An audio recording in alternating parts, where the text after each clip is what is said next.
because I know that every day they are looking out for what's our safety, what's best for our families, what's best for Texas Road. Are you guys, for you guys to come back home. Le queremos dar las gracias a los panelistas del día de hoy por siempre estar a la vanguardia. Yo sé que muchos dicen la vanguardia, para estar manteniendo la seguridad de las carreteras de Texas, la seguridad del bienestar de los operadores de ustedes, para que regresen a casa y regresen con su familia siempre. Una vez más, le damos la bienvenida a Bridge Connect. El día de hoy vamos a hacer algo rapidito. Yo sé ahí que tienen ustedes, tienen una encuesta. Es importante, it is important for you guys to do it, take this survey, like scan it, do whatever you guys need to do. Please, before you guys take off, also sign in. Por favor, también firmen su nombre en letra de molde, que se le entienda, no un 1 que sea una I que sea una Y, porque no le entendemos y luego después no le llega el correo a usted. ¿Ok? A la salida están en la entrada principal de una emergencia. Atrás de mí hay 2 salidas de emergencia en caso de algo que se suceda. Esas son las salidas de emergencia. Al fondo, a la mano derecha, están los baños, los QCs o los restrooms. ¿Ok? So, le damos una vez más la bienvenida a cada uno de ustedes. Preguntas va a ser al final de cada panelista. En este caso, el primero que inicia esta mañana, the first one to go up today, it's HCRMA, Ruben Alfaro. He's going to go through his presentation. The Q&A is going to be towards the end. Las preguntas van a ser en ese micrófono, por favor. No ahí donde usted está sentado. Si tiene una pregunta, va a ser aquí, por favor, porque esto se está grabando y se está haciendo live stream. Any questions are going to be towards the end of the panel. First one coming up is HRMA Ruben Alfaro. Okay, so he's going to talk today about the overweight corridor and the permits. Any questions that you guys might have for today's session? It's there, and that mic, please. Not at your table, not at your chair. Ahí, por favor. You guys need to take a phone call, please put silent your phones, okay? You guys need to take a phone call, salgan afuera. Si tienen que tomar una llamada, por favor, pongan su teléfono en silencio. Tienen que tomar una llamada allá afuera, ahí está en el pasillo, por favor. ¿Estamos bien? ¿Todos están contentos? We want to welcome everybody, even the JP's in the house. We don't want to put them on the spot, but this is something for us educational. No queremos que le falte el respeto a nadie, ni ustedes, nadie se falte el respeto aquí, ¿ok? So, una vez más, sean todos bienvenidos. Si usted tiene una silla a un lado suyo, levante su mano, por favor, que esté vacía. Ok. So, le vamos a pedir a los que, how many tables? Keep your hands up, please. Mantenga su mano arriba. Ah, canijo, pues aquí está vacío enfrente. Mira. So, vamos a pedir a todos los que están ahí atrás, por favor, la última hilera, si por favor se pueden estar acomodando donde haya una silla acá enfrente, please, please. Vamos a darle un minutito, por favor. Oh, welcome. We were waiting for Tony Godinez. Tony, this is for you over here, please. Round of applause for Tony. Yeah, Tony, please. Please, over here. Alex, there was 2 chairs were meant for you guys. Por favor, vénganse. Alex, this is for you guys, right? ¿Verdad que lo estaban esperando ellos? Yes, yes. So, gentlemen, please, any questions, concerns, suggestions, messages, tickets, citations, WhatsApps you've been sending, you guys been asking, you have concerns, you guys been reaching out to different associations. Today is the morning that you guys want to ask, why? What am I doing incorrect? What is it that I'm doing wrong? What is it that I didn't even know that I was doing wrong or incorrect? Or what changed from a couple of years to now? I don't know, the city is here, but I know we have HRMA. So any concerns, any questions, please, today is the morning. No one's gonna put you on the wrong side of DPS. No, they're not gonna take some names or pictures. ¿Quién preguntó? Ustedes preguntan. Ustedes pregunten, sin problema, por favor. El día de hoy es el día que usted tiene que hacer su pregunta. Yo sé que hemos recibido varios mensajes de correo electrónico, hemos recibido varios mensajes por medio de WhatsApp, por medio de texto. Todas esas sugerencias o mortificaciones que usted tiene el día de hoy o que he tenido en estos últimos meses o semanas, es hoy. ¿Ok, Dani? Ya sé que Dani nunca me ha preguntado, pero yo sé que Daniel está aquí. QTX. Le damos gracias a todos los que vienen de Monterrey, de diferentes lugares, que esta mañana recibía mensajes. Freddy, ahí estamos, venimos de Monterrey. Pues bienvenido. Gracias por estar aquí y hacer el esfuerzo aquí. So, por favor, todas las preguntas es hoy. ¿Ok? There's no right or wrong answer, no hay ninguna pregunta tampoco incorrecta y la respuesta pues ahorita se las dan eso. Así con ustedes, round of applause for Ruben Alvaro. You-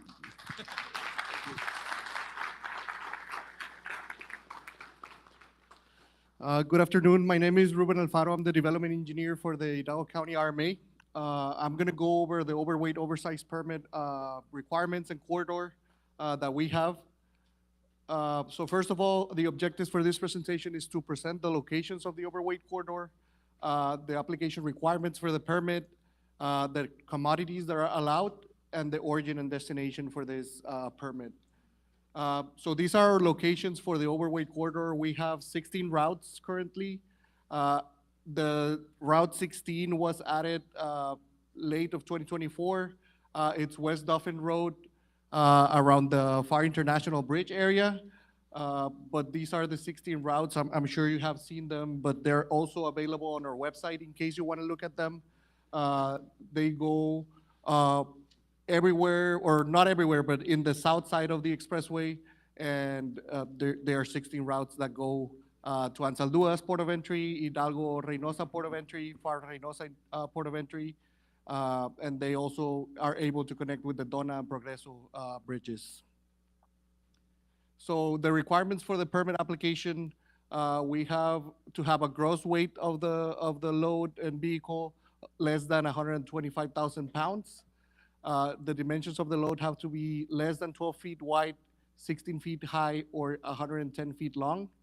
And you have to have a certified scale ticket with weight on permit. To set up an account, you have to go to our HCRMA website. That's here, hcrma.promiles.com. And the permit's good for 24 hours after activation. And if you have overweight, you can use it 24/7. If you're oversized, you can only use it during daylight hours. So continue with the application requirements. The step one, you'll fill out some general information that has the route that you select, the direction, and additional information about the vehicle. On the second step, you enter your load information, everything about the load and the weight of the axles. The step three, you review all that information that you entered, and following you have step four, which is entering the payment information. The permit is $200 for a one-way on these routes. So continuing with the permit application requirements, this is how your permit will look like. It would have the weight of each of the axles, the applicant name, the type of cargo that you have, and additional information about the truck. Also the cargo origin and the cargo destination as well, with the name of the driver and their information. And it should be a signed permit like it's shown here. So talking about the allowed commodities on this route, first of all, the driver must be aware of the following. He may not exceed the posted limit or 55 miles per hour, whichever is less. He cannot deviate from the designated route, so he cannot go off this route. Anybody going off of this existing routes will be considered not complying with the permit. Also, we need to follow the rules for the weather conditions or road work.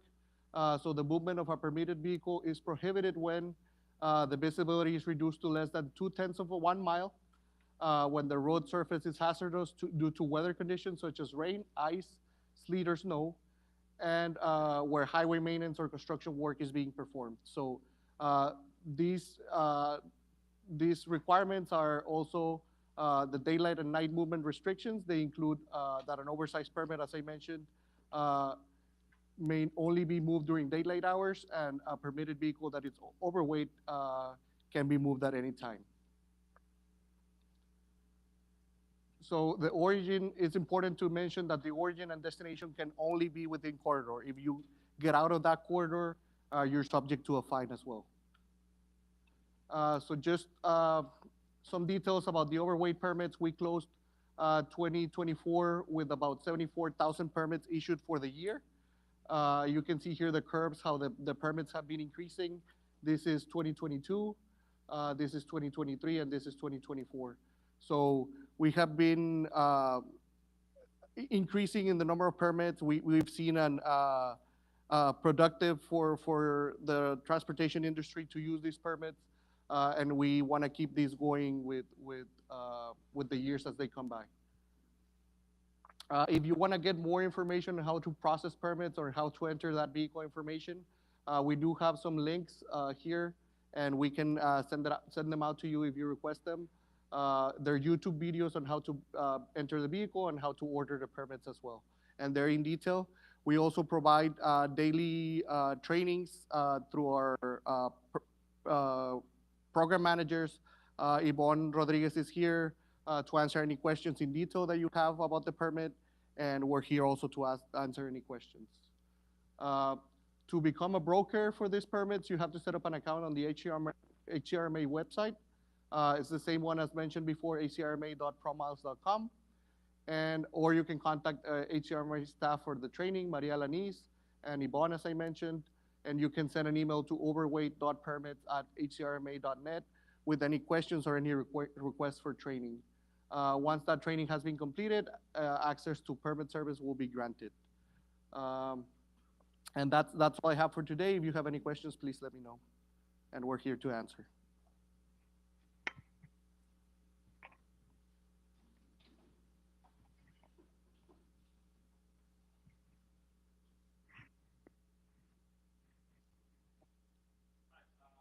Hello.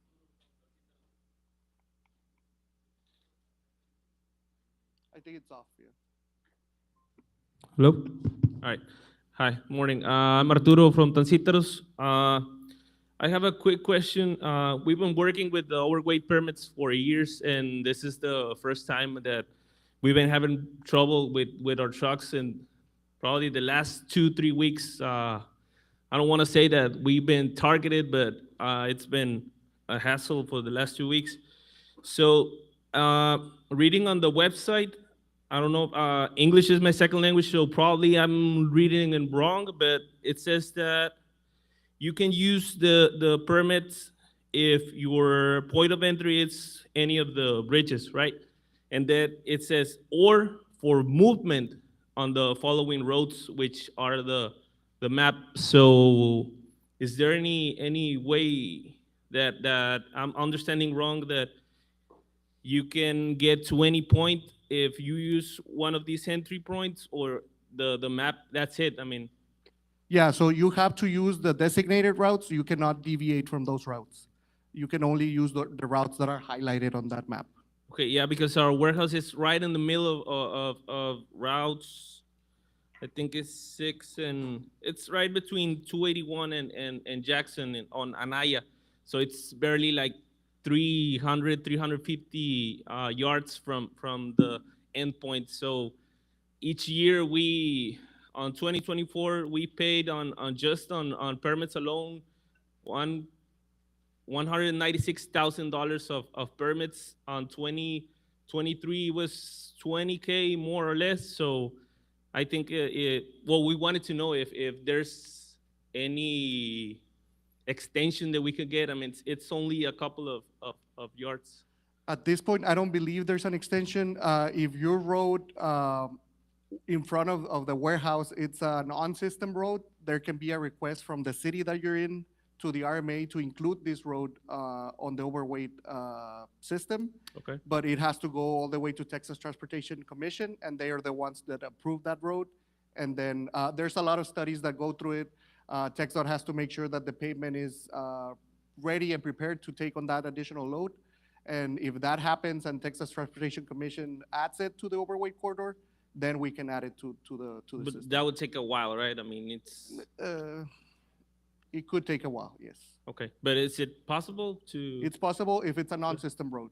Right now, it doesn't allow for off-system roads, so if it's a city street only, it will not. No, will not happen. it's commercial only. I mean, all the route, it's only warehouses. There's no schools And or what's house. that street? It's Anaya, but Anaya. from 281 to. It's a city road. Yeah, Anaya is a city road, so it wouldn't Oh. be able to, at this point, it wouldn't be able to be added to the overweight corridor. Okay. Either way, we could still try to get a. You can but- try, the city would have to do a request, and then, like I said, Texas Transportation Commission is the ultimate decider on that, yeah. Okay. Thank you.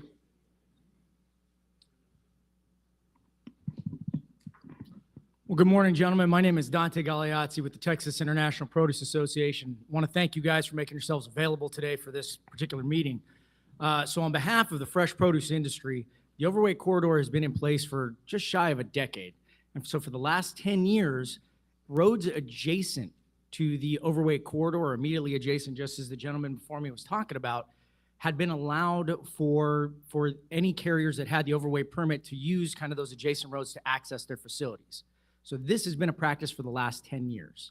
And then several weeks ago, we now see enforcement that all of a sudden, all of these adjacent roads are off limits. And we hear what you're saying.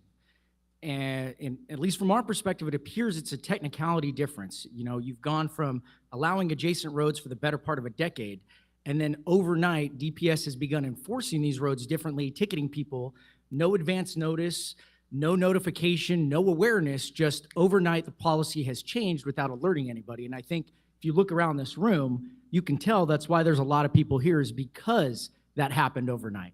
And so now you've amassed several, I would have to assume, probably $100,000 in tickets without awareness. Why the sudden change in the policy? What drove this? What basically put you guys in the position to come up here and make this announcement and say, okay, look, this is exactly what the law says, and so this is exactly what we're going to do? So from the RMA perspective, that policy hasn't changed. On the enforcement side, I would deviate to DPS and see Sure. If there's any response on that. Yes, sir. First of all, it was never allowed. The reason we have a large enforcement here was due to all these cargo tanks that were coming from the Brownsville area. That's why we're in the area. You just never been stopped before. That was the issue. It was never allowed. We follow whatever the RMA allows. If you're going to carry the 125, there's other permits you can purchase that will allow you to drive on that particular road you're talking about. You just can't carry the 125. 84 would be the max. Correct. So, but as far as being allowed, it's never been allowed. It's just we haven't enforced it in this area. Right now, So we that goes have- back, go ahead. Right now, we have a large presence, like I said, due to these cargo tanks that were coming from Brownsville. It's just an excessive amount of weight. They were tearing up the roadways. It was causing a big old traffic. In fact, I mean, the traffic was backed up all the way to past I Road on the east side, all the way back to Jackson. I mean, it was causing a very large traffic hazard, and it required our presence here, and that's why we were in the area. So to go back to my question, why the change? Why after 10 years of basically what had been, I guess, to use your words, lack of enforcement, allowing people to use the adjacent roads, what drove this change? If you're talking about trucks coming from Brownsville, well, this isn't Brownsville.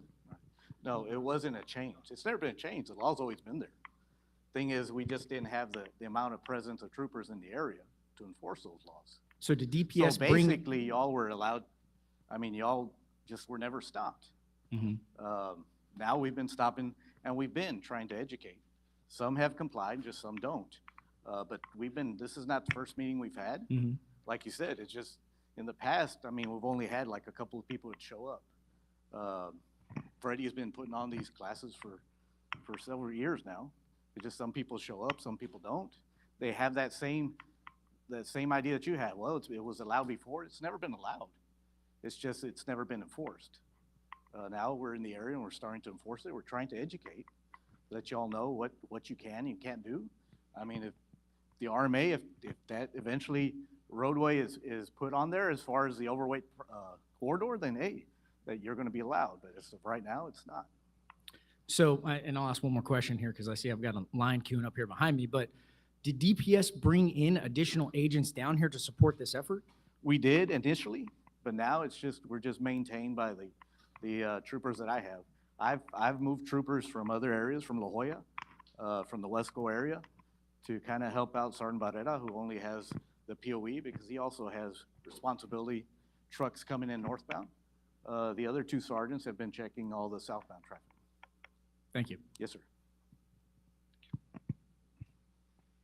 Hi, good morning to all. Muy buenos días. I only have one question. The permit that I normally use is the one from the Texas DMV. Is there any difference between this permit and the one from the Texas DMV overweight oversized permit? or do I have to use one instead of the other? I just want to know that. Yes, there is a difference. The Okay. difference is that one's an annual permit. The one that they Oh. sell is a one-trip permit. Well, in this case, and I'm sorry, the one from the Texas DMV also allowed me to do a one trip and an annual trip.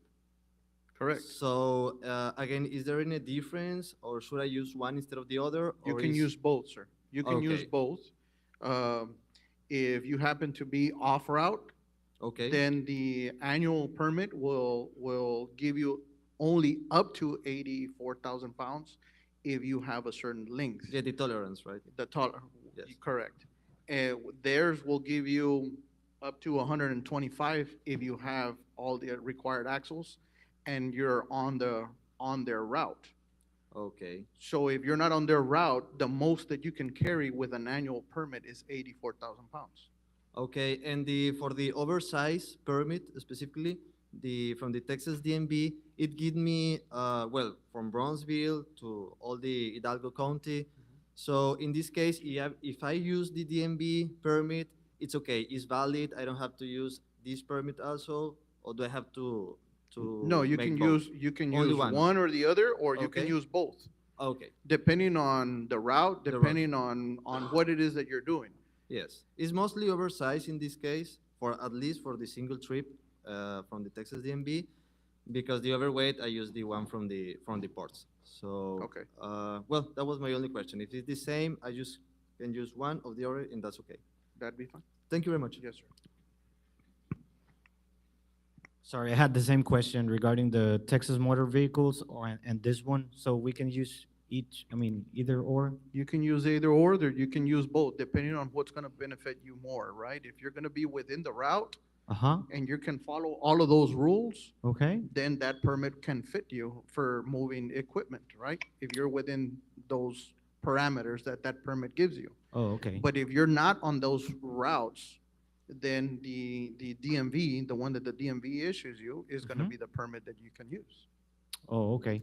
Also, I had another question. Who can I talk because we're right at the Ramon Ayala Street that intersects with the, 23rd, no, 10th Street? the one that goes to the Pharr Bridge 10th Street? and Ramon Oh, Ayala? It's the military? Yeah. Military. From the Ramon Ayala all the way to Jackson Road, it says it's always on red, like if there was a construction, but there's no construction in between years, and we always have issues getting out from there, and sometimes it takes like a day to get the permit because it needs to go to the FAR district and to the engineers, but it's That's no different. longer in, That's different. They're Hidalgo County RMA, it's a different program. The DMV is the one that you're talking who about. can update the map? Because it's no longer in construction. Before, it's been years that it's not in construction. That you would probably need to go to the FAR district office and Okay. speak to somebody there at TXTA Oh, for them okay. to update. Yeah, Okay. they have their office on Pecan Boulevard Okay, and close to I-69 Central. okay. Right there, it's, yeah. Yeah, it's- I close. think it needs to be updated, like, they just left Yeah, it you can like that. contact FAR area office or FAR district. Okay. yeah. All right, sounds good. That was it. Thank you. Good morning. Good morning. My name is Felipe Garcia. I'm a customs broker. And I just wanted to add to what Dante was saying about the side streets that are not allowed for overweight corridor. People have built their warehouses there, spent hundreds of thousands, even millions of dollars to operate in those areas. And for over 10 years, there hasn't been enforcement and it's been allowed. And now, like Dante said, all of a sudden, they pull the plug on that. So is there anything for the future that can be done to make something, because people are losing money with all the fines and they can't operate and they're losing businesses because the people who use the warehouse says, you know what, I'm a lot of fines and a lot of problems, I gotta go somewhere else. Yeah, that would have to be more than likely a legislative change that would change the Texas Transportation Code. So making sure that your representatives know these issues and voice them to them, and they can take it to Texas legislator and see if that changes anything. To add to that, the funding that we get for the permits, 85% of that goes to TXDOT to maintain these roads. So that's the thing about these roads take a lot of load, and they get destructed more easily and more faster. Yeah. So 85% of those permits goes to TXDOT to take care of those roads. If we allow them to go to local roads, those local cities don't get that money to maintain those roads, and the roads end up being destroyed and with no funding Yeah. to fix them. So that would have to be a legislative change to have the cities include something there as part of the overweight permit and get some of that funding to use as well. Because a lot of these people that have these warehouses, they don't have the financial capabilities to hire lobbyists, whatever. Is there any way that HCRMA can do a task force to help us or help the industry? We can bring this issue to our executive director. We can talk to him and see if we can go to our board and see what are the options. That would be great because aside from people paying the overweight, the fees, which is bringing in a lot of money. Do you have an estimate of how much you're bringing in every year? This year, yeah, it's online. The report's online. Actually, our board meeting would be on January 28th, and that's where we're gonna show the final report for 2024, and you'll be able to see the amount of money that Yeah. was brought in. Because this is what a lot of people live off. And if all of a sudden it gets cut off, then we have to downsize and shut down the business. Thank you very much. Understood. Thank you.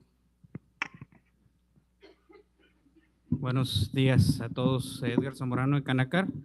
Miren, déjenme les explico qué es lo que está pasando aquí a varios de nosotros. Estamos atrapados en un sistema en el cual Hidalgo County, DPS y la ciudad de Pharr están entrelazados ahorita. Como dice DPS, ellos están aquí para educarnos, algo que nosotros no estábamos acostumbrados a hacer. Y como menciona Dante, ¿qué es lo que podemos hacer en adelante? Ya vamos tarde. Esto es cuestión de legislación. Tenemos que ir con los representantes de nosotros de ciudades de aquí para que hagan ese cambio que ya está demasiado tarde. Esto no había sido enforzado, como nos están diciendo, y empezó principalmente por un tema de tanques que estaban abusando del peso que estábamos usando en las carreteras de Texas. Esto siempre ha estado en la ley.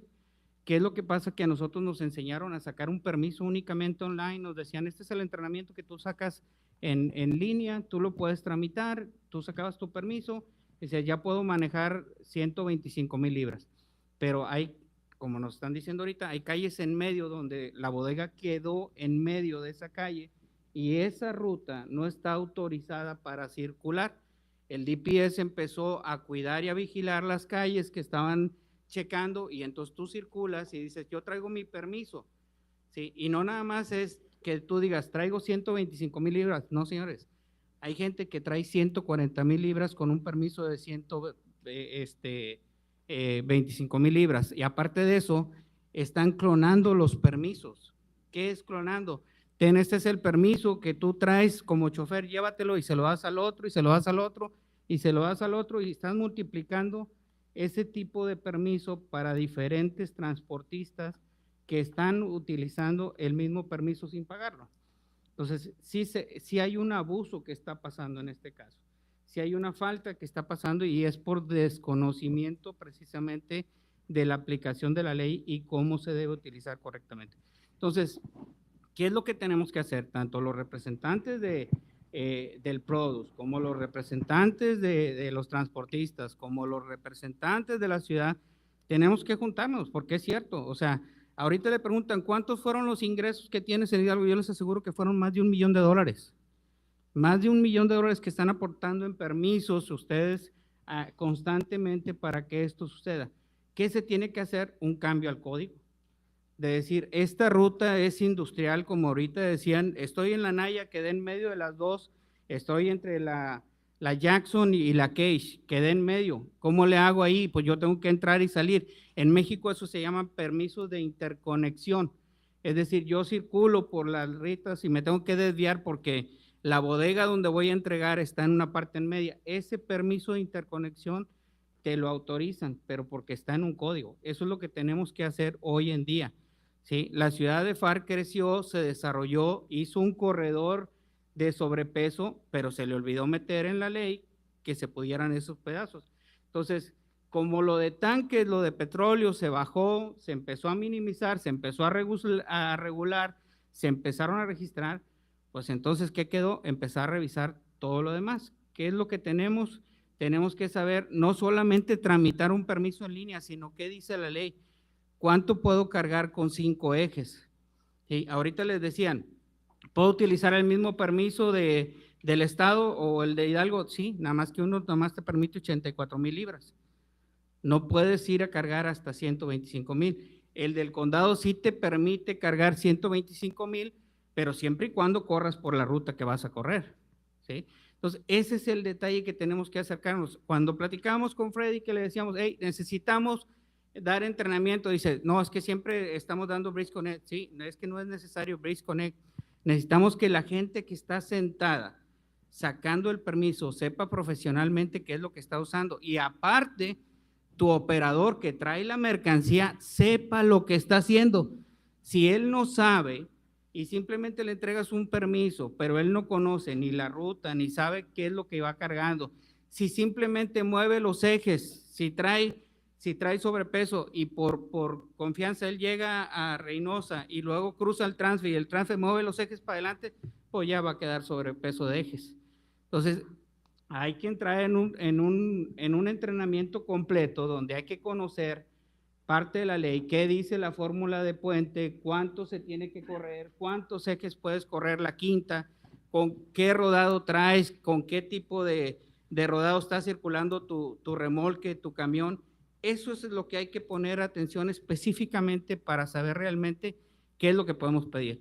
En este momento, ellos lo que están haciendo es enforzar lo que les marca simplemente el libro.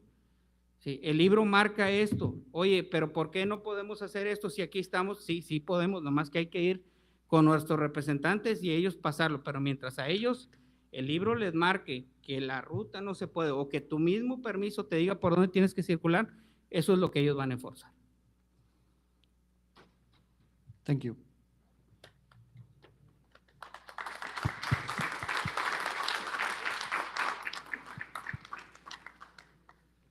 Sorry, I have a few more questions here. So 2 things. One, can we, yes. No, you're good.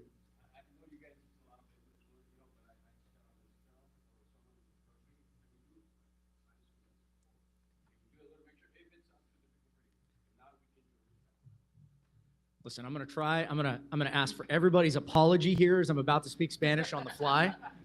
So, podremos recibir los estatus del número de multas que están haciendo DPS sobre los últimos 18 meses, porque hay muchos aquí en esta adaptación que están diciendo que hay demasiada presencia de DPS sobre los últimos 2 años. Y si podremos ver qué está pasando, todos son sobrepeso, hay muchos fix-it tickets por unos problemas menores. ¿Qué está pasando y dónde están pasando estas cosas? También al punto de llegar, sí, hay más que podremos hacer como industria de poner información disponible a nuestros choferes, pero también hay responsabilidad de los choferes de preguntar información también. So es una sociedad entre todos. Pero, man, now I'm kind of off. Yeah. No, you're good. Otra cuestión. Yeah, there we go. I'm going to switch it back to English then. So we've heard some pretty astounding numbers, and Edgar just talked about it, right? You have these adjacent roads that are now being enforced by DPS that previously weren't over the last decade, and we're doing what we can. We're responding here. We're trying to understand why the change in enforcement after a decade.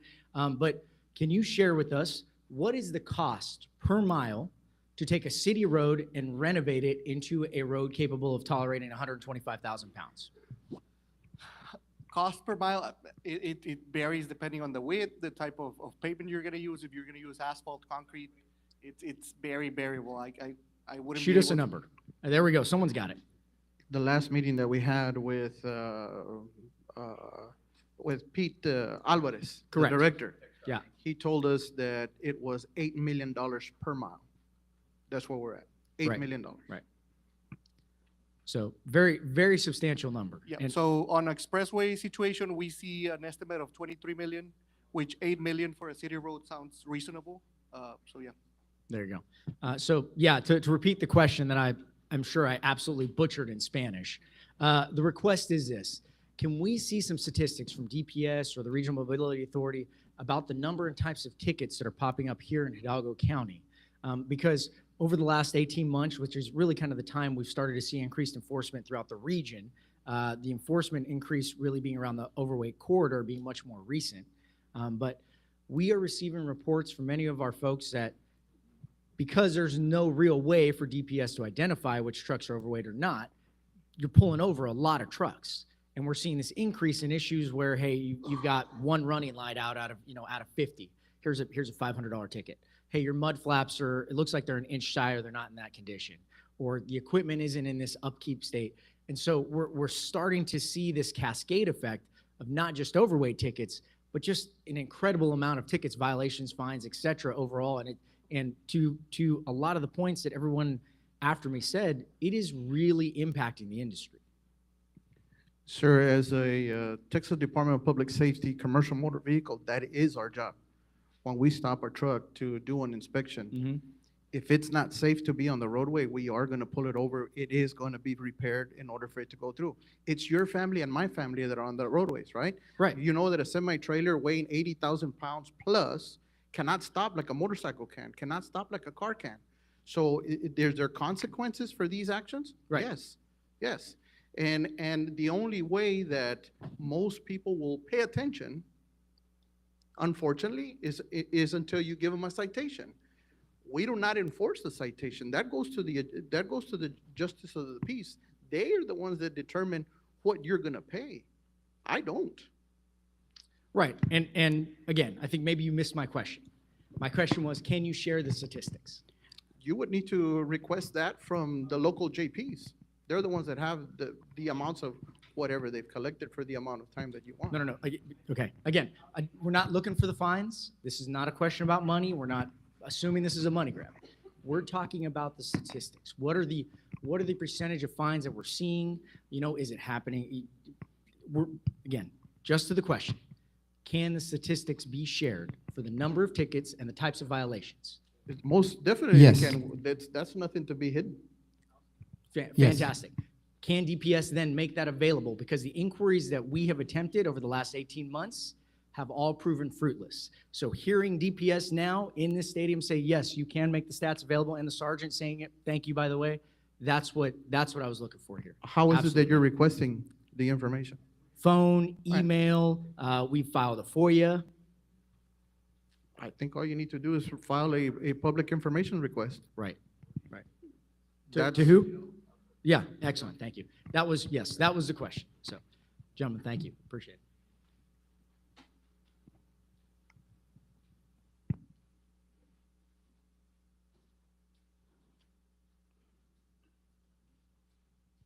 Sí, buenos días. Mi nombre es Jorge Lozano, de la Asociación de Transportistas de Reynosa. Ahorita que hablábamos de todas las bodegas que quedan fuera de la ruta, yo creo que me gustaría hacer esto como una forma de trabajar en conjunto, porque se ha visto como que nosotros somos los que tenemos el problema de que la bodega no está en la ruta. Y yo creo que el problema es de todos, de nosotros los que la usamos, de las autoridades, porque cuando se aplica una ley es cuando ustedes ven qué tan eficiente es la ley y qué tanta razón tiene esa ley. Entonces yo creo que sí hay que trabajar en conjunto. Las autoridades, Hidalgo County, DPS y los usuarios para que esto cambie. O sea, si el señor Felipe puso una bodega y ahora resulta que no tiene negocio porque no puede pasar por ahí, algo pasó. Y tenemos, Cuando se hizo la ley, yo sé que eso nos rebasa un poquito, pero es el momento de empezar a presionar para que esto cambie y determine hasta dónde vamos a llegar. Porque es imposible que todas las bodegas hubieran quedado en la ruta. Y si es necesario hacer una extensión o incluso cambiar la calle en su calificación para que esto realmente se vuelva lo que todos buscamos aquí, que es un negocio de la ciudad, ¿verdad? Exacto, Entonces, y es lo que iba a mencionar. Estas calles que se quieren agregar son calles de la ciudad, entonces ellos tienen que estar de acuerdo y ellos tienen que ser parte de esa discusión porque al final el que termina con el problema es la ciudad, porque la calle es de la ciudad y ellos la tienen que mantener. Entonces es importante que ustedes se comuniquen con esas ciudades y esas ciudades apoyen lo que ustedes están pidiendo. sí. No, claro, a eso me refiero, pero entonces sí es un trabajo en conjunto de nosotros y de parte de ustedes donde yo aplico una ley y digo, esta ley para mí no tiene sentido. Hasta cierto punto ya está rebasando a la lógica de alguien que en un momento se sentó y decidió que estas calles eran las que se iban a hacer, pero esto va evolucionando y va cambiando. Entonces, yo creo que sí, nosotros tenemos que ir con Pharr o con Hidalgo o con McAllen, pero ellos mismos tienen que ver a quién están afectando en esa legislación para poder correr. Entonces, esto a final de cuentas, el DPS tiene que aplicar la ley, ¿va? Pero también yo creo que ellos van a decir, oye, ¿sabes qué? Yo creo que esto ha cambiado tanto que esta parte, este sector donde realmente es comercial, ya alguien hizo casas ahí, ¿sí me explico? Porque ya llegamos a lugares donde quedan 2, 3 colonias encerradas, sobre todo en Hidalgo, dentro de algo que se volvió comercial o en Pharr. Entonces, lo que yo quiero comentar aquí y es que sí podrán ayudarnos a ustedes también empujando de allá hacia acá, al mismo lugar, donde haya carreteras seguras, calles seguras, pero que esta legislación permita que el negocio siga trabajando, respetando la ley, pero que dentro de todo, todos los que estamos afectados o aquellos que se encargan de enforzar esa ley, pues también digan, oye, esto no tiene sentido. ¿Sí? Entonces, porque aquí cuando comentamos mucho y parece que nomás nosotros somos los que tenemos que ir a decirle que está mal cuando todos ven que está mal, ¿verdad? Ese es mi comentario. Así como, Gracias. como ha dicho,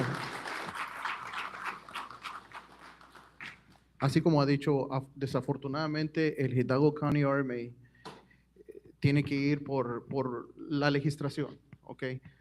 Si ustedes necesitan un cambio en esa ley, tienen que ir a su representante del Estado para que pidan ese cambio. Ellos pueden preguntar, pero si ustedes como voz de la comunidad no lo hacen, esa ley no se va a cambiar, se va a quedar igual. Y nosotros, esa ley es una ley que nosotros tenemos que enforzar. Si acaso esa ley está en los libros y no se cambia, nosotros no tenemos de otra alternativa. Tenemos que enforzar esas leyes.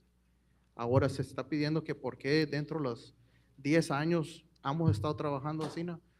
No, el teniente lo acaba de decir, no teníamos el personal para hacer eso, sino que la industria petrolera fue la que trajo la atención a esta área por las carreteras, los pesos que estaban. Desafortunadamente, porque trajo esa atención, esa industria aquí, les está afectando a todos, porque lo que vimos con ellos, ahora lo estamos viendo con verduras, productos, todo lo que está moviéndose por aquí frente del puente de Pharr. 10 años para atrás, ¿quién me puede decir cuántos los paraban yendo para atrás para el sur? Nadie. ¿Por qué? Porque no tenía el personal. Ahora que tenemos ese personal, que lo están viendo todo yendo hacia el sur, ahora no quiere decir que se podía hacer y no había problema. No tenía, la ley siempre ha estado allí, no se puede hacer, no tenía el personal. Ahora que tengo el personal es cuando lo están viendo.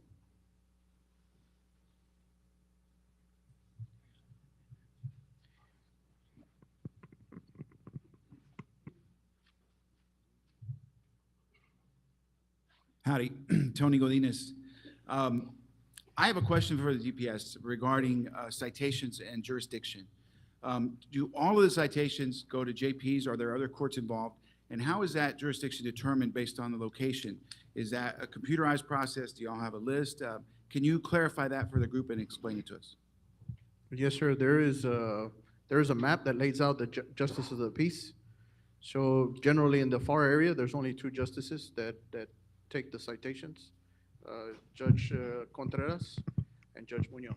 Those are generally the two. The county is divided into 4 precincts. There's 2 justices for every precinct, so there's 8 justices. And depending on where the infraction or offense is committed, that's where the citation will get filed. One of either justices will handle that case for that particular precinct. Okay, so those 8 JPs within the Hidalgo County handle 100% of the citations that y'all issue? When we file, yes. Got it. Yeah, And then- of course, the city of Pharr does have weight enforcement officers, if you believe it or not, they do. In case that they are to take enforcement action on an overweight vehicle, their case would go with the municipality, with the judge of the municipality, which would be the city judge. Okay, thank you.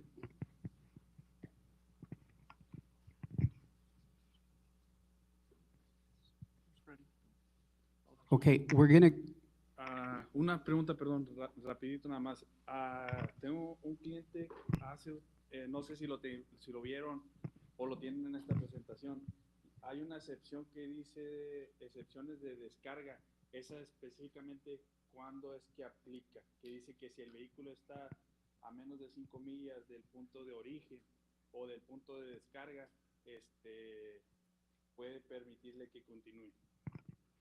eso todo depende de la cantidad de sobrepeso.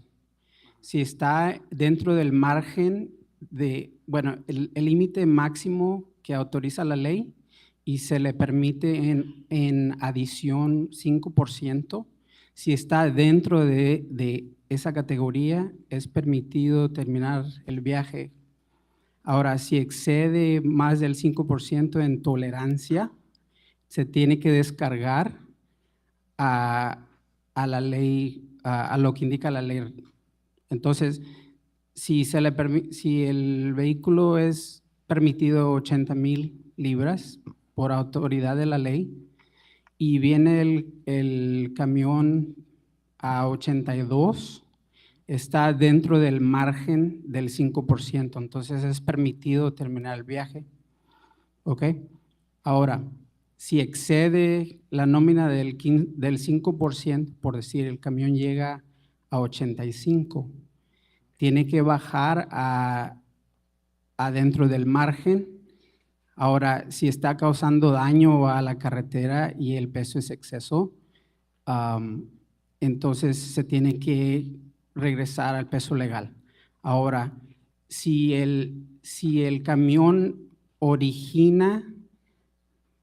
cargó en un lugar y está de sobrepeso y está dentro de 5 millas del lugar de donde cargó o dentro de 5 millas del lugar donde va a descargar, es permitido terminar ese viaje o regresar al punto de origen para establecerse dentro de la ley sin tener que descargar. Ya si no ocurre esa situación, por decir, salió más de 10 millas del punto de origen y todavía le faltan 10 millas a llegar al destino, se tiene que hacer el descargo o el movimiento para estar en complacencia de la ley dentro del 5% del margen que es permitido.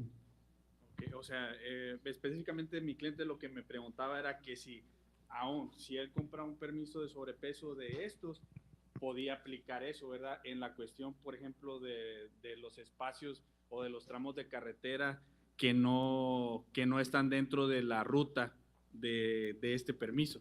Si sale fuera de la ruta, básicamente regresas a lo que es permitido por ley. Ok. Okay. Bueno, y otra cosa, rapidito, tengo unos clientes, no sé si por lo que algunos de ustedes oficiales son de algunas áreas diferentes o algo, han parado a algunos transportistas y cuando se registra la inspección para el DOT en el sistema del Safer, aparece el county de inspección, aparece en áreas fuera de aquí. Entonces, como tengo una que dice que la inspección county fue en Hill. Eso puede ser corregido. ¿cómo Nada lo más corrijo? lo que va a poner una solicitud que se llama Data Queue por el sistema de administrativo y esa encuesta se regresa a la autoridad que hizo la inspección y es un pedido de cambio de información.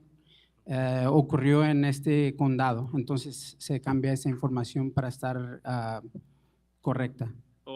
O en el caso de que, por ejemplo, lo detienen ahorita, si si el chofer se da cuenta que eso viene ahí, ustedes como oficiales pueden corregirlo Sí, en ese momento. O sí, sea, lo es el pueden momento de corregir que al mismo momento. hay que revisar la inspección cuando se la dé. Sí, claro. Ok, bueno, eso era todo. Muchas gracias. We'll go ahead and stop the questions for now. We're going to proceed on to the next presentation.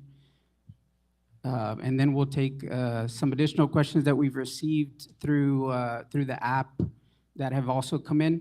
But I see that these questions are more pertinent to the next presentation that we're going to talk about. So we're going to reserve those questions that you all have submitted for after this presentation that we're about to give, okay?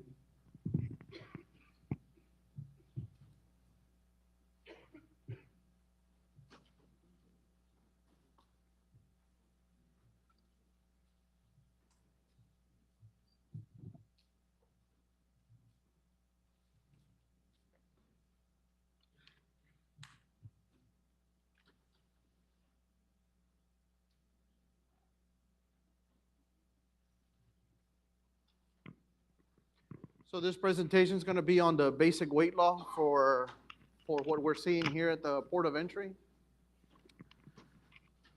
Why do we do weight? To protect our highways from undue damage and to make sure that we are within the amount of registered weight that you are supposed to be carrying. So if you register your vehicle for 50,000 pounds and you're gonna carry 80,000 pounds, or your vehicle can legally carry 80,000 pounds, you should be registered for 80,000 pounds. So that's what we're also checking for.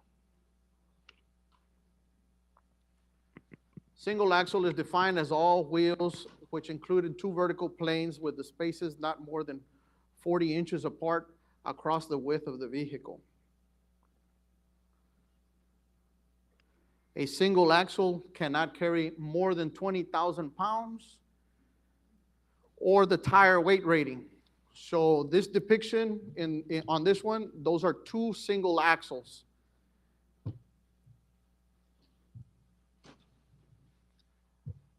A tandem axle is defined as two or more axles spaced more than 40 inches apart and not more than 96 inches.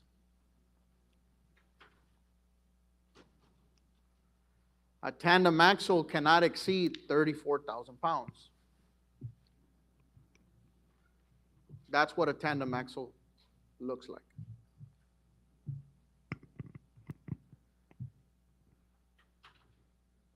The tire weight rating. The tire weight rating is determined by adding the manufacturer's weight rating stamped on the side of the tires. So here I'm going to show a depiction in just a minute of where you can find the tire weight rating. A little example here on the steering axle, you have two tires that are alike, and each one you can carry 6,175 pounds for a total of 12,350. So on a steering axle in the front, it's a single axle, which by law gives you 20,000. But in this case, we have to use what's most restrictive, which is going to be your tire weight rating. What will happen if you put 20,000 pounds on your steering, on the front tires? What do you think is going to happen if we put 20,000 pounds in the front? The tires are going to explode, right? So I have to go with whichever is less. What can the equipment carry? In this case, it's going to be 12,350, right?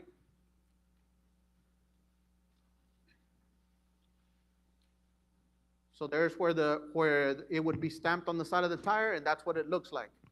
So in this case, on the top, it says single single tire, it can carry 2,780 pounds.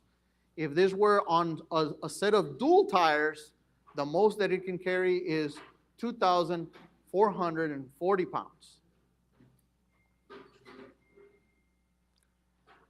This is the permissible weight table. That's how we this is how we come about as to what you can legally carry. Up there is a little formula. And in that formula, it's been broken down into this tablet right here. This, you can find it at the DMV website, and it's called a permissible weight table. Permissible weight table. There's where you can find this.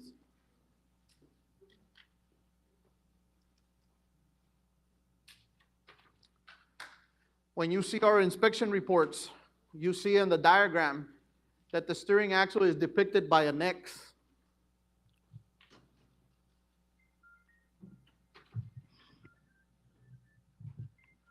X for what we were doing right now, the single tire that we just showed you, it can carry 6,175 each. If you have two, you can carry 12,850. That's what a single looks like on a report. When you have dual tires, it's going to be depicted by a circle. So on a tandem, you have 4 tires on one side, it's going to have 2 circles.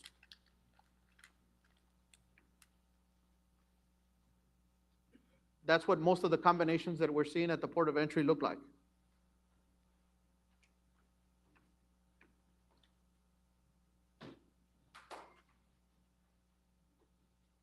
So in this case, on this one, it would be allowed to carry 34 here, 34 there, and the tire weight rated in the front, and that would determine as to how much he can legally carry.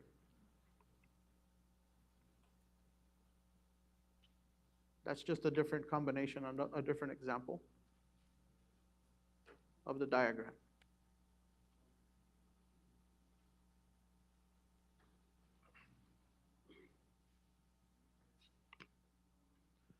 Remember, I have to use whatever's most restrictive. I just explained to you. If the equipment does not allow you to carry what the law allows, it can damage the equipment. So I have to give you what's less. If I take the tire weight rating on a tandem and I multiply it times 8, it's going to give you a lot more than 34. But I can only give you 34 because that's what the law is telling me. I have to go with whichever is less.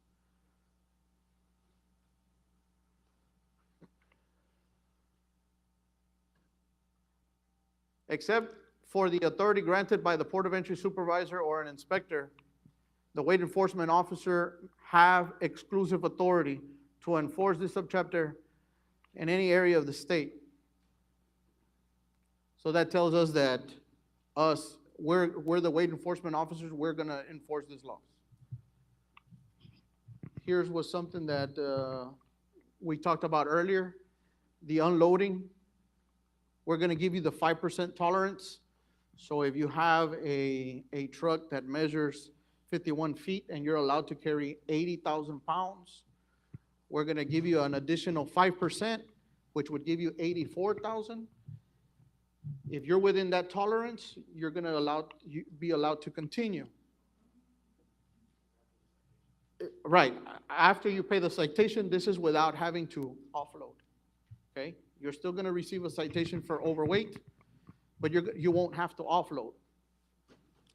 Anything over the 5%, you have to offload. But if you're already gonna offload, it'd be best to, if you don't have a permit, to bring you down to what legal weight is, 80,000 pounds.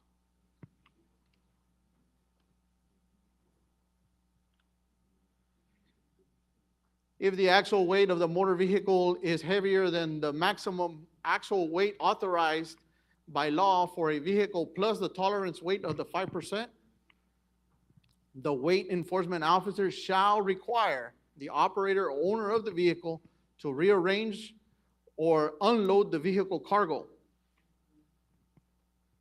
That's what I just explained.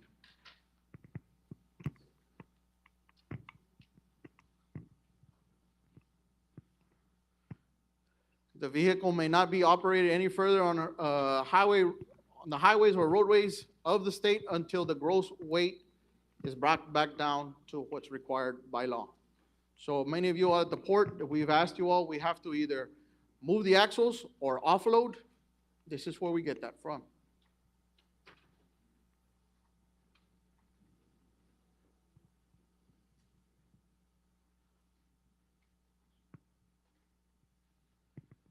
So the only time that there's an exception to this is when we're carrying agricultural products in its natural state, such as timber, pulpwood, cattle.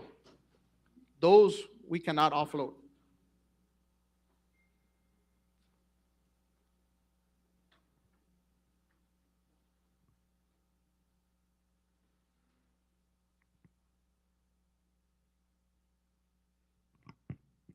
At a port of entry, the weight enforcement officer shall prohibit the vehicle from proceeding further into the state until the weights are made legal.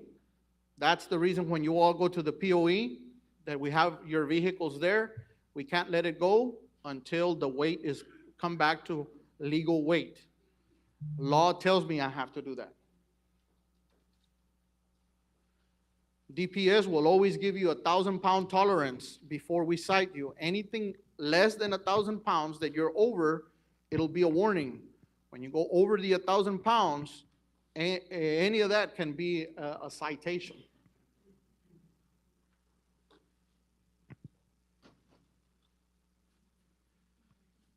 So these are the ranges that they can be. So this is for axle weights, single axle, tandem, and group weights. If you're between less than 2,500 pounds, it's going to range from 100 to 500. Here in the county, they always go, in Hidalgo County, they always go with a max, 500, plus court costs, $83. That's why it's $583. If it's between 2,500 to 5,000, with us, it's $1,083. And it's not with us. That's what the county judges have agreed upon.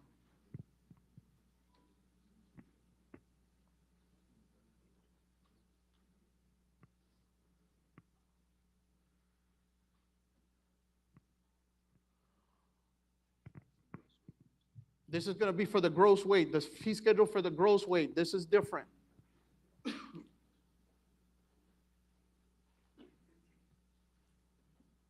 And it differs right here. From 5,000 to 10,000, it's 1,000 to 2,500. From 10,000 to 20,000, it's 2,500 to 5,000. And from 20,000 to 40,000, it's 5,000 to 7,000. And it goes all the way up to 10,000 pounds when you go over 40,000 pounds. That's what we were seeing here at the POEs with the petroleum industry.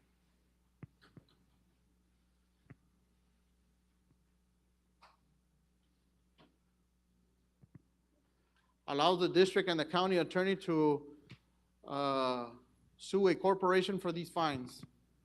The penalties on the conviction of the third, well, this is going to be, they become double. So if we catch you on your third one, that fine can double. That's going to be determined at the judge level, at the JP's office.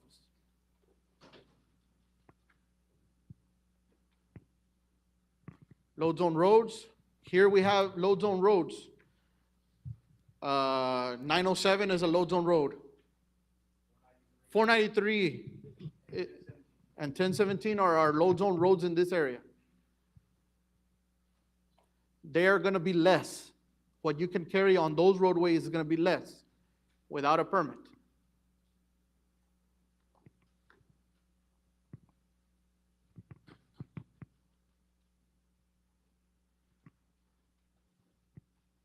The law is going to be in effect when you all see those signs that are posted.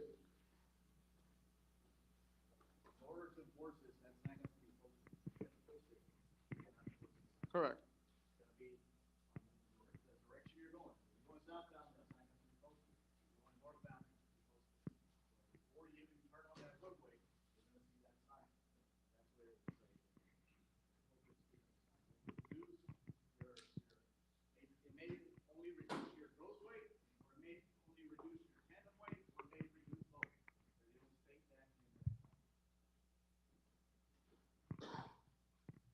People who are exempt from this is gonna be people delivering groceries, farm products, or liquefied petroleum, if that's their only way there. If you're curious about where do I find which roads in this county are load zone roads, you can go over to the Texas DMV website. They have a map of every county, and in every map, there's highlights of which of those roads in that county are load zone. And it will also tell you how much or what the load limits are on that road. For instance, if you go to the DMV website right now and you look up District 21, which is the Pharr district, you'll be able to see that it's got several county roads that have load limits. There are load zone roads and load zone bridges, and it'll break it down for you. For instance, 493 has a gross limit of 40,000. So that drops substantially from what the standard law says that you can carry up to 80, right? And it also restricts you on the axle weights as well, which is 12,000 that they're restricting you on either a single axle or a tandem axle. So you have to be very careful about that, because if your driver is not, the signs should be posted, but as soon as they turn and they see that sign, they continue on, you know, they may be in violation. And we're gonna talk about, like everything, all laws have exceptions or certain caveats that allow you to bypass that, which we're gonna cover in the next couple of slides. We also have load zone bridges here in our area. We have down, down I Road or Veterans. We have another one down Stewart Road, I believe. We have another load zone bridge that you cannot cross in excess weight. It's the same thing as load zone roads. It's gonna be posted.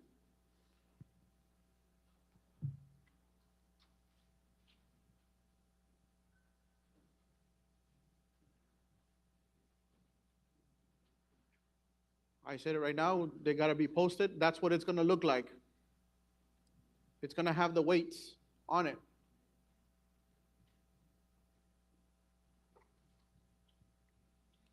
Vehicles operating with a permit may travel over the roadway that TXDOT or the county commissioners have set as a maximum weight. So with the permit, they can exceed that, okay?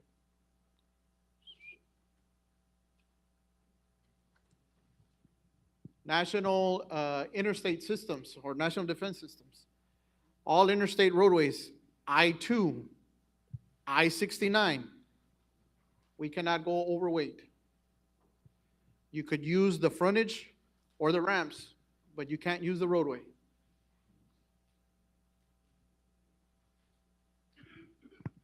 Jay? So going back to the load zone road part, I don't know if the slides are gonna come up, but let me talk a little bit about the load zone roads. So without any kind of permit, you're restricted to whatever that road allows, because a road is built differently. It's not built up to a standard that will allow for you to exceed weight more than what it is capable of. There's certain zones on those roads that will limit you. For instance, 40,000, when we talked about County Road, Farm to Market 493 and 1017. 1017, I believe the gross is 58,400. So you can't exceed that. Now, how do I get around that? What's the caveat? Well, we talked about the over-axle, overweight permit, the one that we call the 1547. That's an annual permit. You can purchase it, and it's effective the day that you buy it, and it's good for one whole year from the date that you purchased. When you have that, it allows for you, with the fee that you pay, it allows you up to 5 counties. So if you work in that region, you can include, say, Hidalgo, Star, Brooks, Willacy, Cameron, all the counties that you're used to traveling and making commerce in. When you have that permit and it's valid, and you observe all the permit conditions, just like the HCRMA, the annual permit also has rules that you have to follow. They're a little bit more lenient, but you have to observe them. If you have that, along with your sticker placed on the windshield of the truck, they can traverse and go through those load zone roads, and so long as the permit is good, right? The only difference is that load zone bridges, you can't use that permit over the load zone bridge because of the fact that, you know, you can go along a road if you paid your fee, your permit to use that road, and that's fine because you paid and that money goes back to repairing that road. However, try and get an 80,000-pound load across a bridge that can only hold 28,000. We're talking catastrophic accident, right? The bridge will collapse, your driver could get injured, you could lose your load. That's why it's a lot more important that the load zone bridges be observed. The only exception to crossing a heavier vehicle over a load zone bridge is if it's the only way to have access to the location that you're going to. There's no other way of getting around. And even so, you have to be very cautious about that as well, because like I said, you don't want that bridge collapsing and your vehicle ending down at the bottom of the ravine or whatever it is, maybe even into the water. Everybody tracking? Everybody understand that? Okay. So moving on. So I'm a farmer. I'm into agriculture.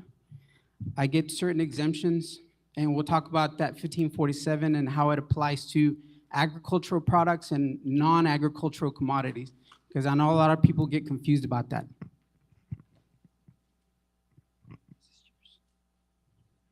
Okay. So there is what's called an agricultural exemption. That's 12% agricultural exemption. And what that law specifically applies to is the single axle or the tandem axle. Okay, you don't get 12% on the whole thing. You only get 12% on either a single axle or a tandem. The law was written basically to help out farmers that are out in the field, right? Because you don't have a scale on the field, and you're throwing in the corn or whatever it is that you harvested into the back of the trailer.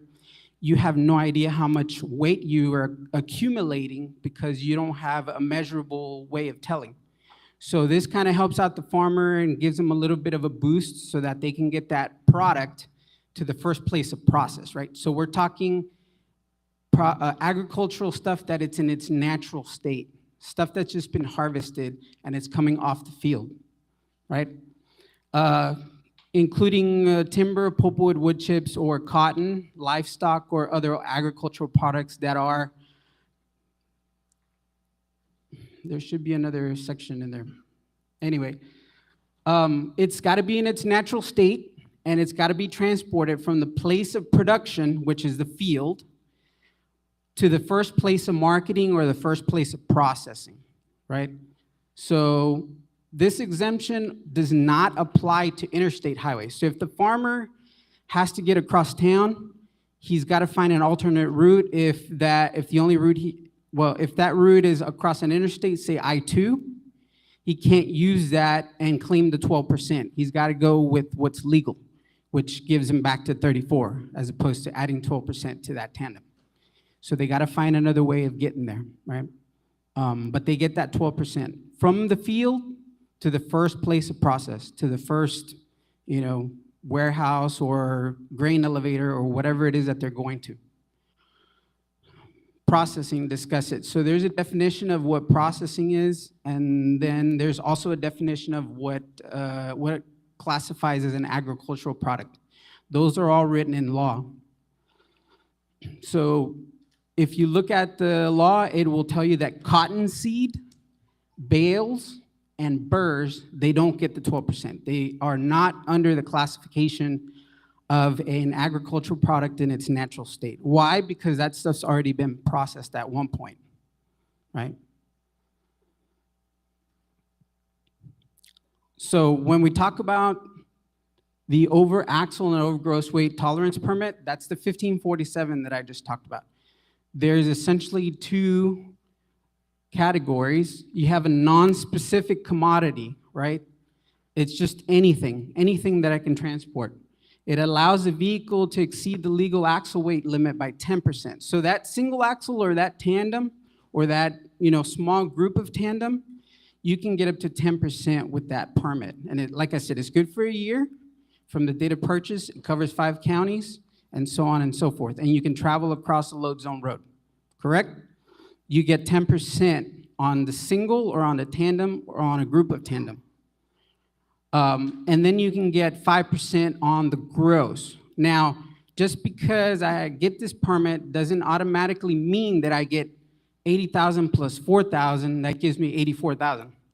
No, you're not gonna get 84 if your vehicle is not, it's not arranged in a way that allows you that. So we're talking back to that permissible weight table. Remember we talked about it earlier? We said, hey, if you have so many axles at a certain distance, this is what the legal limit is for you. So if I've got a truck and a trailer and my, say the length from the distance of the center of the axle 1, and we met, or actually start from 5, because we always measure backwards. So we start at 5 and we measure all the way to the distance of the first axle, and we get a distance of 51 feet or more.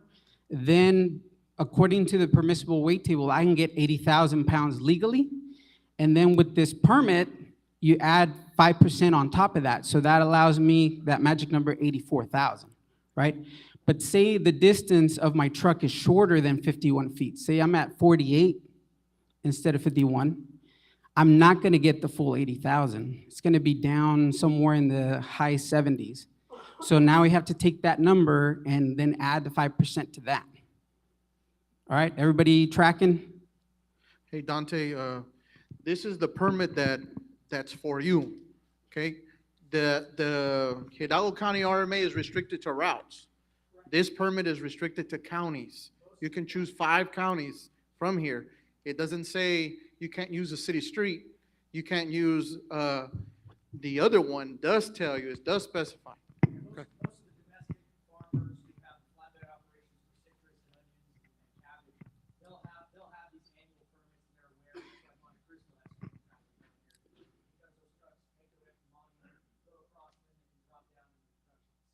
Yeah, good deal.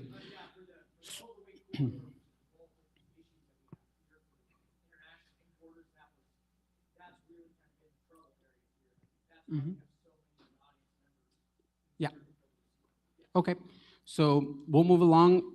So then you have the agricultural commodities. Again, by definition, what is an agricultural product in its natural state, and so on and so forth. So the agriculture community and industry actually allows the vehicle to exceed the legal axle weight by 12% on one axle.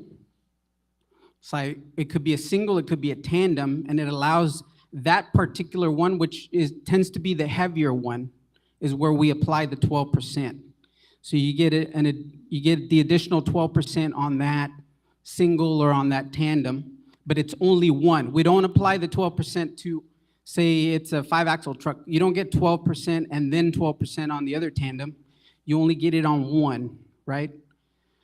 And then 10% on the other one. So if I'm heavier on, say, the front end than on the back end, I can apply the 12% to the heavier one, so that I can apply that permit, that permissible permit. And then the back one, I'll get my 10% on that one. Does that make sense? Okay.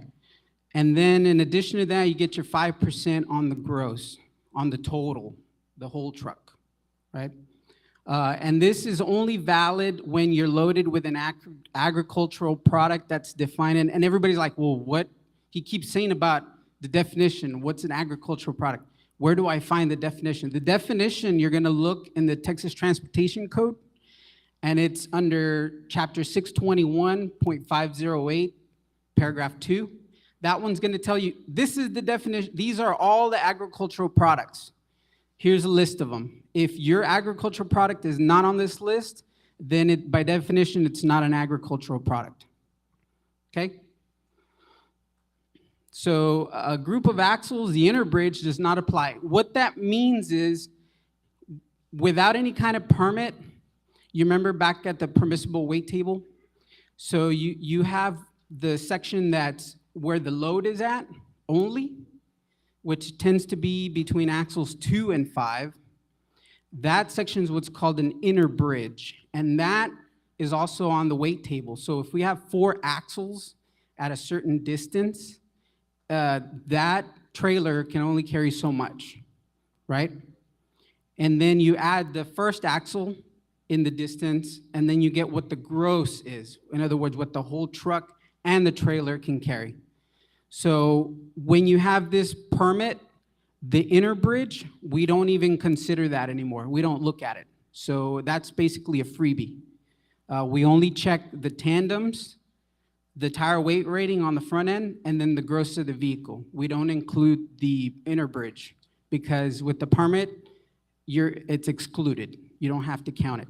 If you didn't have that permit, we'd have to add another variable in checking on that inner bridge, and then the outer bridge, which is, the outer bridge would be your gross weight. Is that making sense to y'all? All right, I think maybe you need a math degree or something. And it's not valid on NSIDH, we just talked about, National Interstate Defense Highway, or the other way around, I'm sorry. So it's not good, your 1547, not valid on I-2 or 69, correct? And the tire rating applies. Like we were saying, tire weight rating applies. And it's only valid in the counties listed on the permit. Okay, we have caught, so if you want to add more counties, you can purchase more counties as you go along. If you're running out of more than 5 counties, you're running like 6 or 8 or 10, you can add those counties onto the existing permit that you have. You just have to pay additional fee for them, okay? But only the counties that are listed on that permit are valid. So if you bought it for 5 and you wind up in a county that's not covered in that permit, well, then that permit's basically not doing you any good.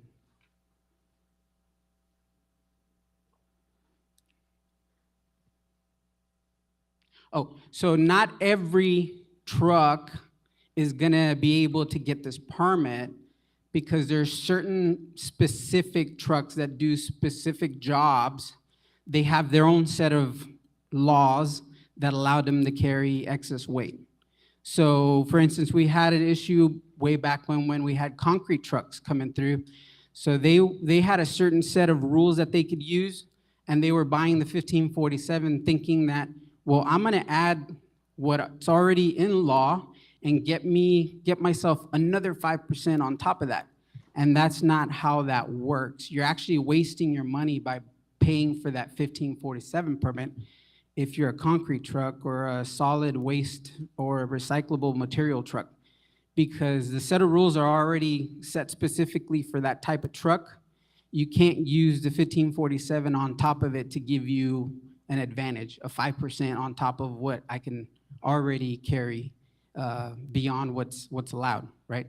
And these are some examples, like a concrete pump truck, solid waste truck, or vehicles transporting recyclable materials in roll-off containers, or vehicles transporting processed milk.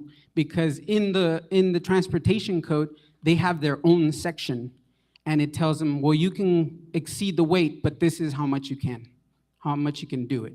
You can't add another permit on top to get you more. It's not gonna work. This is what the permit looks like, the 1547. If you can tell,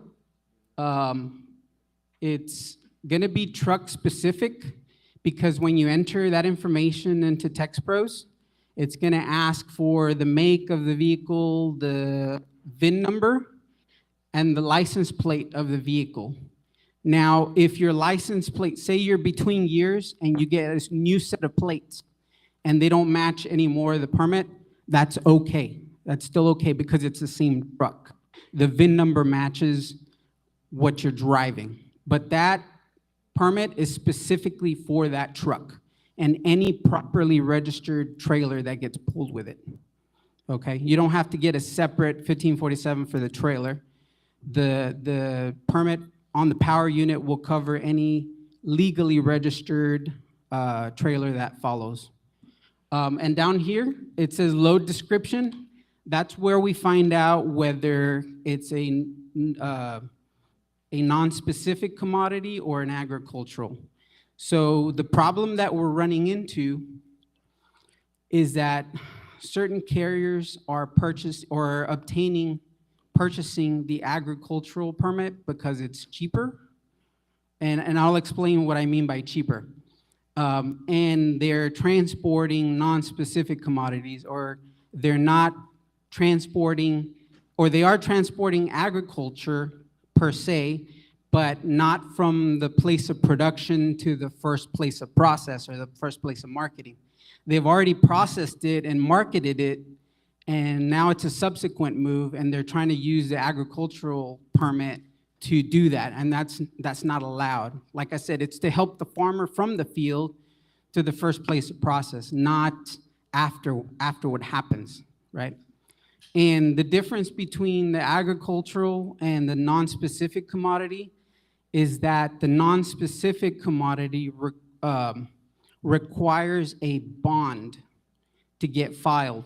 A $15,000 bond gets filed, and when the DMV says that you have it, now you can go with that non-specific commodity and transport anything. Agricultural doesn't require you to file that bond, so that's what I mean by they go with the cheaper permit or the shortcut that says, well, let me get this one because I don't have to file the bond. But then where you get in trouble is when you're transporting and it's not actually agriculture from the place of production to the place of process. Does that make sense? Yeah? So that's where we find out whether you're cheating or not. Okay? And then down below, it's gonna have the list of the counties that you purchased, right? So you could have Hidalgo, Cameron, yada, yada, yada. If you're in a county that's not on this list, then this permit really is no good for you. And you can add more counties. There's 260 some odd 265 counties in the state of Texas. You probably need a second page if you're gonna add all of them.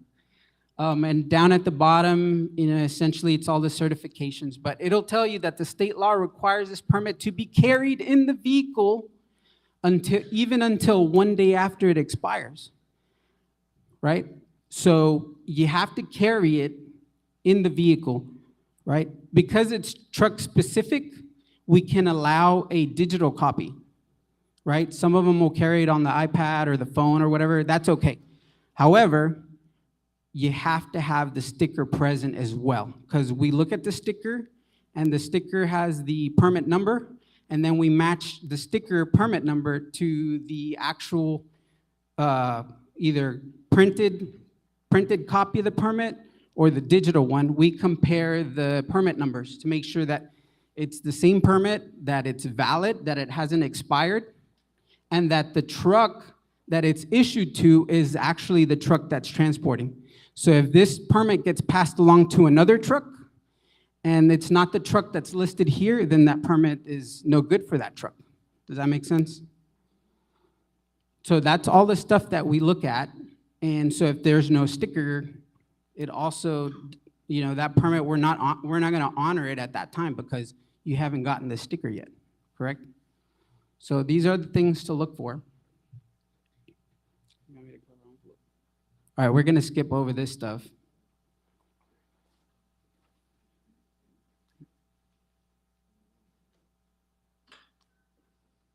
There's a lot of other permits depending on the type of truck that you have. This is a concrete pump truck. Those they get special. It's a specific truck. They get different set of rules. These as well, the rig up trucks. Now, aiding and abetting, here in the county, I think we've filed maybe 3 or 4 of these. And this is basically, this type of violation is the person that's loading, right? A lot of the times the drivers will come and tell us, hey, hey man, I go to this place to get loaded, and the load master, he continually gets me overweight, right? I'm relying on him to get me accurate, but he's constantly overloading me, and it's even beyond 15% of what I'm legally allowed to carry. And it's already happened on more than one occasion. Well, this part of the law allows for an enforcement officer to actually take enforcement action on the person that's doing the loading. The only caveat is that the load in excess has to be at a 15% or more of what's legally allowed. And the intent of the violation is presumed if it's heavier than 15, or a 15% or more, right? And it doesn't apply to the loading of agricultural forestry commodities. Why? Because they're essentially in their natural state, and you can't really determine the weight based off of that. Does anybody here operate ready-mix concrete? Ready-mix? We've come across a lot of these. We've gotten a lot of questions from industry regarding this.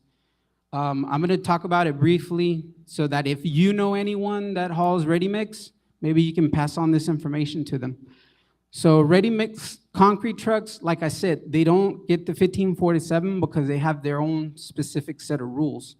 And the rules basically say in law that the truck is allowed, the ready-mix or the concrete pump truck, they're limited to single axle weight of 23,000. They say, oh, great, 23,000, awesome. Remember, we always go with the more restrictive. So if those tires don't have the capacity to carry 23,000, you're not gonna get 23,000, even though the law says so, right? Because you have to operate on, is the tire gonna hold that much weight?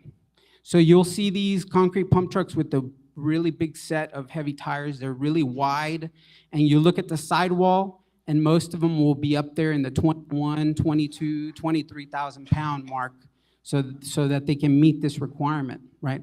If I have a truck, big front tire, and it only allows me 20, I can't get to 23 because the tire limits me. It sets me back. So maybe I can go find a bigger set of tires that will hold 21, 22, right? And then the tandem in the back, because I'm a concrete truck, I can get up to 46,000 pounds, and that's in the law, right? I don't have to go buy another permit or anything like that that says I can do that. The law is just written that way. But, and in cases like that, carriers are no longer required to file a bond with the state. Why? Because it's already in the law, it's written there. It's covered, right? But they're no longer allowed a 10% tolerance over the weights above without a permit. So that's where they can go get a permit for a concrete pump truck to give me an additional 10% on what's already written in the law, okay? But it's a truck-specific permit. I have to get one for a ready-mix concrete vehicle or a pump truck to get me that 10%. Usually it's covered through a bond. You send the bond and the application over to the DMV. The DMV reviews it. Then they determine that the bond is good, and then they stamp the permit application and they give it back to you. And that's what we look for, to make sure that that stamp is on there. Some people say, well, I have the bond and I have the application here, and we pull them over, but there's no stamp. So that tells me that it hasn't been accepted and filed with the DMV. So in essence, they're missing that one step. So it invalidates that 10%, or I'm not gonna say invalid, we don't honor the 10% on the application. They go back to what's allowed, 23, 46.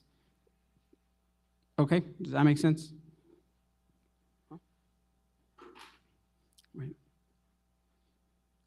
They can't operate on the interstate, and they can't travel over restricted bridges exceeding the posted weight limit.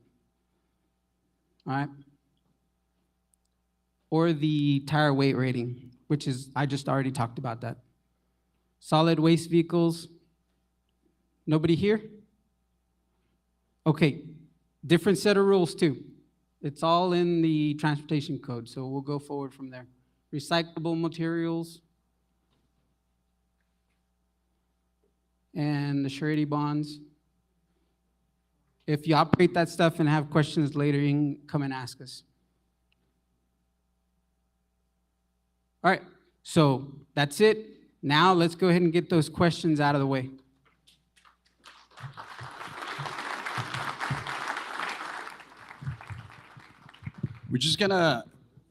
We're gonna do something different because I know it's close to noon and a lot of people are probably hungry already. There's still some sweet bread, no hay tacos, but hay pan dulce, coffee there. So Edgar, I'm just gonna ask you, give me a couple of minutes. With this, we're gonna ask Peña and Barrera just to bear with us. We wanna welcome TXTA Willie Nelson. Willie Nelson, a round of applause for Willie Nelson. It is important for you guys to listen to this. We're gonna ask him, do you have a presentation, Willie? You're just gonna fly it. Willie is traveling from Austin. So he's gonna jump in real quick, talk a little bit about TXTA, the Texas Trucking Association, and what is that they're doing at their level. Vamos a permitirle, vamos a dar unos minutos, son como 10 minutos, probably 10 minutes. I'm already forcing Willie to cap it in 10 minutes. Is that okay, Willie? So Willie también habla español. I'm gonna put him on the spot. Un poquito de español. So, por favor, 10 minutos y luego al final hacemos las preguntas para DPS, para el Sargento Barrera Peña, que sé que todavía sigue habiendo preguntas. There continue to be questions, maybe confusions and concerns. Pero ahorita vamos a escuchar a TXA, Willie Nelson. Thanks, y'all, for having me out. It's a pleasure to be here and support y'all through the TXTA. For those who are not aware, the TXTA, our primary mission is to be the unified voice for trucking within the state. If it's good or bad for your business, we want to make sure that we carry that message to our legislators on Capitol Hill in Austin and make sure they're listening to us, right? Our legislative session just started this week. I believe it just started on the 14th. We've already seen a lot of action. A lot of bills have been proposed, and the TXTA will be monitoring all of them in order to make sure that we can get that information out to our membership and be that unified voice, get that information back. This is a good idea, this is a bad idea, etc. The primary focus for the TXTA this session is going to be legislative, lawsuit reform, right? Tort reform is another term for it. We've seen in the past couple of years, insurance rates for your businesses increase 200%, drastically, and that's making it very difficult for a lot of these businesses to operate in Texas. It's not something we want. Big focuses for lawsuit reform really come down to making sure that damages are appropriate and follow appropriate resources. We're seeing medical costs, for medical claims from accidents that are 8 to 10 times, what you would go to your standard doctor for a broken arm or a similar industry. We think that there are, how would I call it? Potentially private investments, people who give a lawyer this money and say, hey, look, we have to sue for this amount so that I can have, that return on that investment. We don't want our legislative system to be, a place for profit, right? We want it to be a place for justice. We've heard a lot talked about overweight issues, right, and things of that nature. We are going to be investigating how we can safely, look at overweight corridors in this area or increases on fuel moving in from across the border. We've already seen a bill proposed to increase the gross vehicle weights for aggregates by about 15%. That's going to be something that we monitor and investigate to find out if that's something that we as an industry want to support. Furthermore, let me check my notes real quick, excuse me. When it comes to local enforcement, right, we see every legislative session, requests for, more enforcement for training of commercial vehicle inspectors, moving through Department of Public Safety. That is something that we do want to support. We know that there are a lot of people in these areas, and we want to make sure that we give law enforcement the tools that they need, but also make sure that they have the training in order to do that accurately and make sure that there aren't mistakes when it comes to enforcing commercial vehicles. So that's something that we'll be supporting as well.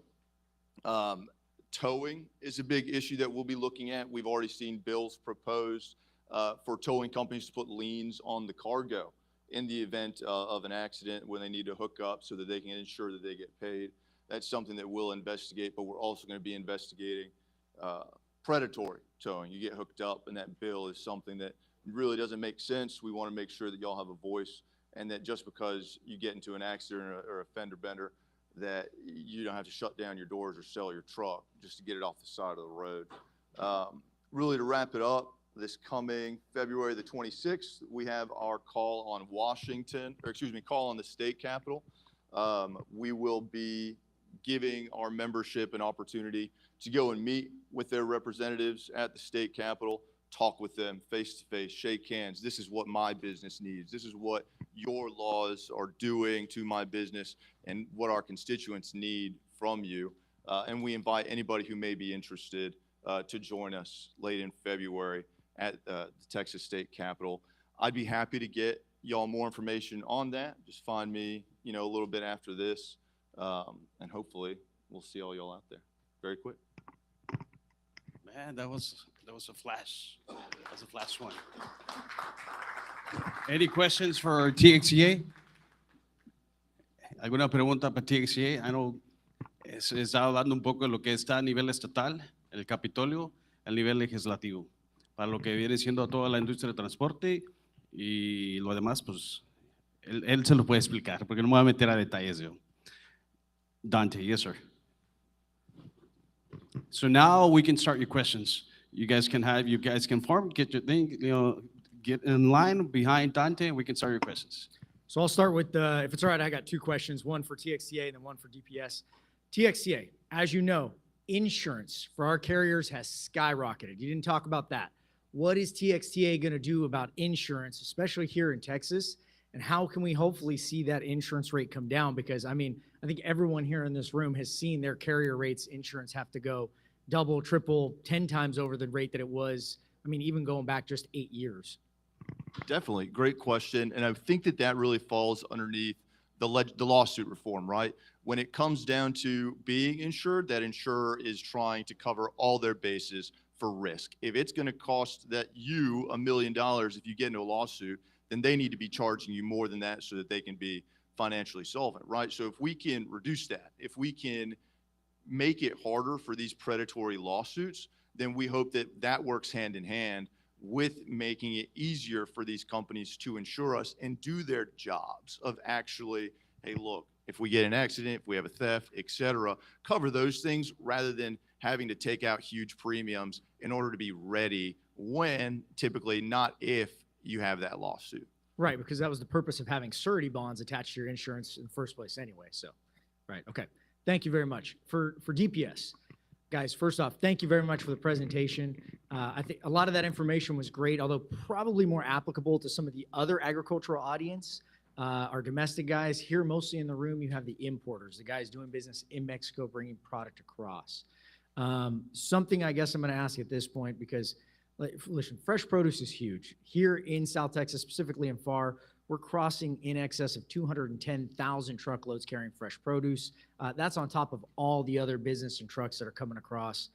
I think everyone in this room can agree. If you've got trucks who are operating and they're doing, like Edgar pointed out, you've got people copying fake permits. You've got trucks carrying 140,000 pounds. You've got trucks just blatantly disregarding the law. Absolutely, you've got to get after those guys. But then you also have this group of business, like I pointed out in my earlier question, folks that have been operating within what they understood to be the regulations using those adjacent roads for the last 10 years. And again, just in the last few weeks, we've seen some changes. And so, I've participated in many of these meetings over the years. We've talked about a variety of topics, but again, biggest challenge here was we just kind of saw a change in the enforcement overnight.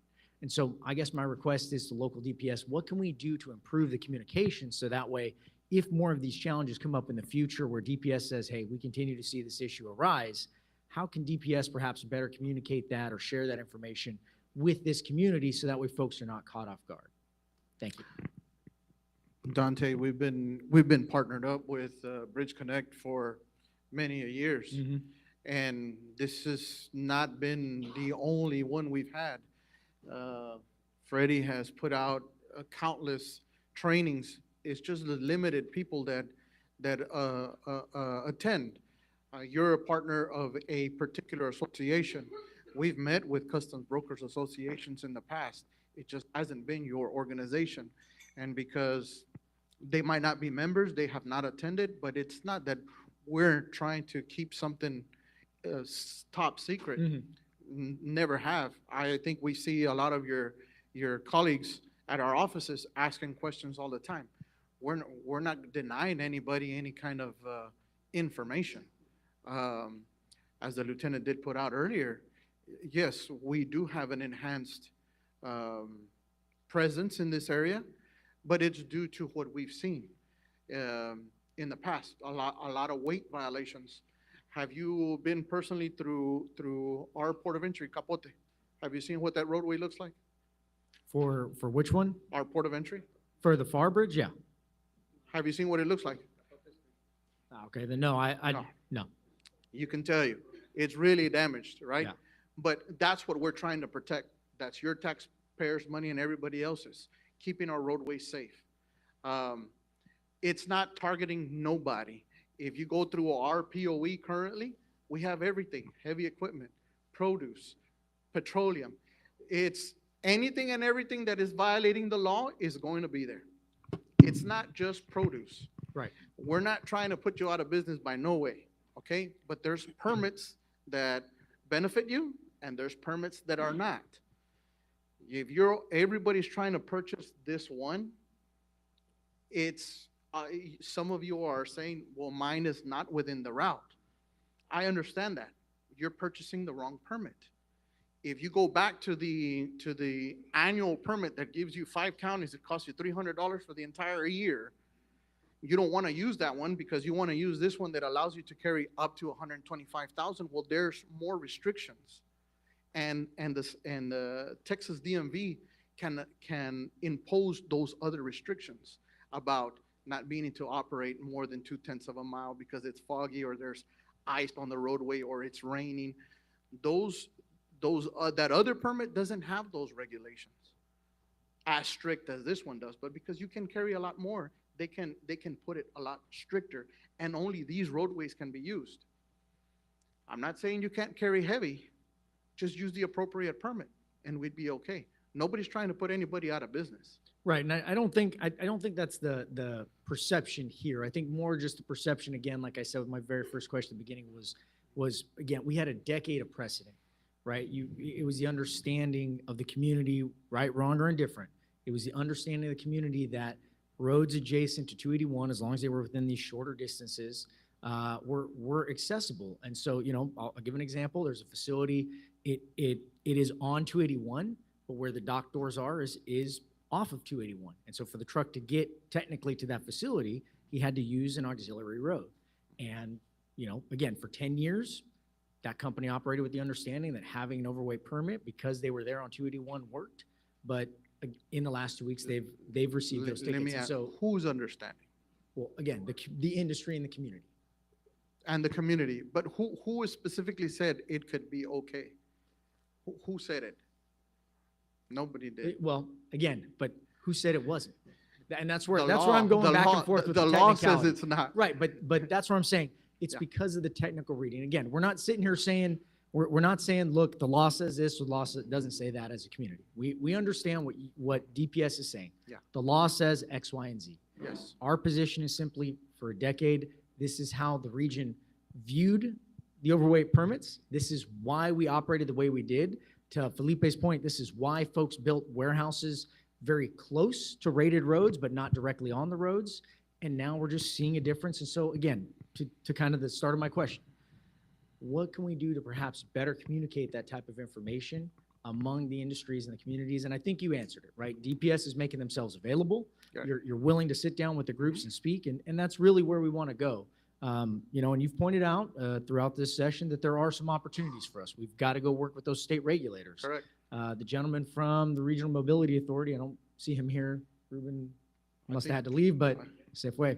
Anyway, and that's probably someone that we're gonna have a conversation with, because in our frank opinion, over 10 years, if we were doing it and they were aware of it and now there's new enforcement, I really would have loved to hear the Regional Mobility Authority say, hey, we're gonna go to bat for you in the state. We're gonna go fight for you as industry.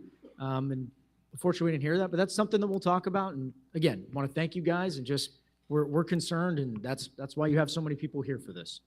Dante, but Yes. in their defense, that has always been the law. That has always been the law.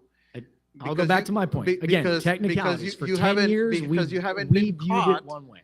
Because you haven't been Whoa, caught, wait a minute, doesn't whoa, mean whoa, it's wait a been, minute, wait, wait, it- it's You're been okay. implying, okay, now hang on, I am gonna stop you there. You're implying that our industry willingly, knowingly broke the law. What I'm telling you is this, is for 10 years, it was our understanding, whether someone stood up and announced it or didn't, it was simply what was happening for 10 years. Not 5 days, not 10 days, not a week, not a month, for a decade. It was what was happening. Now, again, we're not saying your guys is wrong. What we're saying is this is a challenge in the region, and that's why we're all here, is to talk about this and understand how we move forward. Have those conversations with your representatives. Right, They're the right. only ones that can maybe Right. change the law to Well- how you want it to benefit you. Correct. What we want to Right. propose. You're right. You're right. Because their hands are tied. Well, yes and no, but to your point, we first have to do our homework too here and say, hey, wait a minute, why did things change? Why after 10 years do we need to go to our state reps? Because that's the first thing they'll ask us. Well, Dante, we passed this bill, 2 years ahead of that. Why all of a sudden do we need the change? And so that's why we have to have these conversations, is to understand what happened. I totally get you. Let me jump in. I totally get you. And I'm in agreement. We are accessible for all the questions. We've been Right. accessible since the inception of our agency. That's part of the spirit of our program, is to educate folks, right? So we are accessible, like you mentioned. We have gone out to several of the industry partners and given them training and what have you. Now, the issue about the overnight situation. So this, I'm not gonna say it's been an overnight thing. It's been a gradual increase in the enforcement presence and so on and so forth. So initially what drew the attention of this particular region was, as Freddie mentioned, the sudden influx of cargo tankers coming through the region with excessively, grossly overloaded vehicles. So that was a problem that was addressed through the constituency, the local citizens. Hey, these vehicles are coming in and just tearing up our roads. So we enacted a plan. The operation was to bring forward additional resources to combat or to tackle that problem. That problem has spanned over a 2-year period, post-COVID, right? Initially, we started the education process. We also were essentially taking the enforcement action that was necessary. We were, however, not having them in standard. We were allowing them an additional, a lot of times we can't guarantee that particular driver is gonna show up to court when they've gotten a ticket. So because it was just recently getting over COVID, the judges here, the magistrates were allowing for, they were doing a courtesy and allowing these drivers 10 days or whatever the court date was. They saw that these folks were not showing up to court. It's just rampant. And because they saw that they could operate with impunity, they decided, well, let's just keep going. So additional resources brought in, they brought my area. I don't normally operate in this area. My area is out of Westaco. My other co-sergeant's out of the La Jolla area. Sergeant Barrera is limited in personnel. He's only got, 3-4 troops? He's got only 3 or 4 troopers stationed here at the POE. That's why you hadn't seen a lot of this so-called big enforcement or what have you. Yes, we did bring additional resources to this region because of that issue, right? So now that we're here, we've gotten a lid on that situation, on that problem, right? We're starting to see more compliance, and that's what we want. Usually you'll get that compliance once we start, hey, they're not showing up in 10 days. So started in standarding. That's why you're seeing those fines. Those fines don't come from us, they come from law. And the magistrate here, the local county judges and commissioners decide, hey, this is the range that we operate within the law. This is what our county is gonna do. We're gonna get to the max that we can and allow the judges to have the discretion to bring the fine down to what's legally permissible, right? So I'm trying to get to the point about the overnight and all of that issue. So yes, we brought additional resources to that area, but now we get the whole, well, great, you got a lid on the tankers. But hey, now we're seeing all these car haulers that are coming in heavy, machinery that's coming in heavy, produce like it always has been, right? This enforcement has always taken place, but not at this scale, right? But now we're here, now we're addressing everyone evenly because we have to be fair, right? We can't just focus on one industry and let everyone else ride around with impunity. And like he was mentioning, those rules were already set in place, but there wasn't enough resources to provide the enforcement aspect of it. But now we are here and we're ramping it up so that we can, make the community safer. He said he hadn't gone by that Capote Road. There's several other roads that are in really dire need of repairs. If you've ever driven down that road, you're likely to end up with your vehicle inside of a crater, a hole in the street, right? People avoid those roads, try to get around them because they can't traverse through them because they're so badly in need of repair. So that's why we're here. We're trying to help the city, we're helping the county, we're trying to make the roads safe so that everyone can have access to them, which is the whole purpose of it. When we told you the purpose of our presentation to maintain the infrastructure of our local community, that's why we're here and that's why we've increased the response. So it hasn't been an overnight, it has been a gradual situation, and we have been keeping our partners in the loop as to how we've been accomplishing the things that we have. We'll be as transparent as we need to be. You want numbers on the citations, we'll give you that. That's not a problem.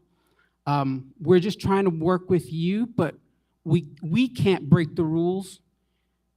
We can only enforce what our legislative counterparts have put in place. When there's an issue such as lateral roads, city streets and whatnot that lead to those warehouses, that's an issue that really we'd have no control over. That's something that our legislators have to put in place, change the rules, alter them, whatever it is. And that we are bound by that. So we'll start observing that in that manner, right? And we are, in our part, are educating our officers to ensure that everyone gets a fair and impartial treatment and a fair and impartial look at it.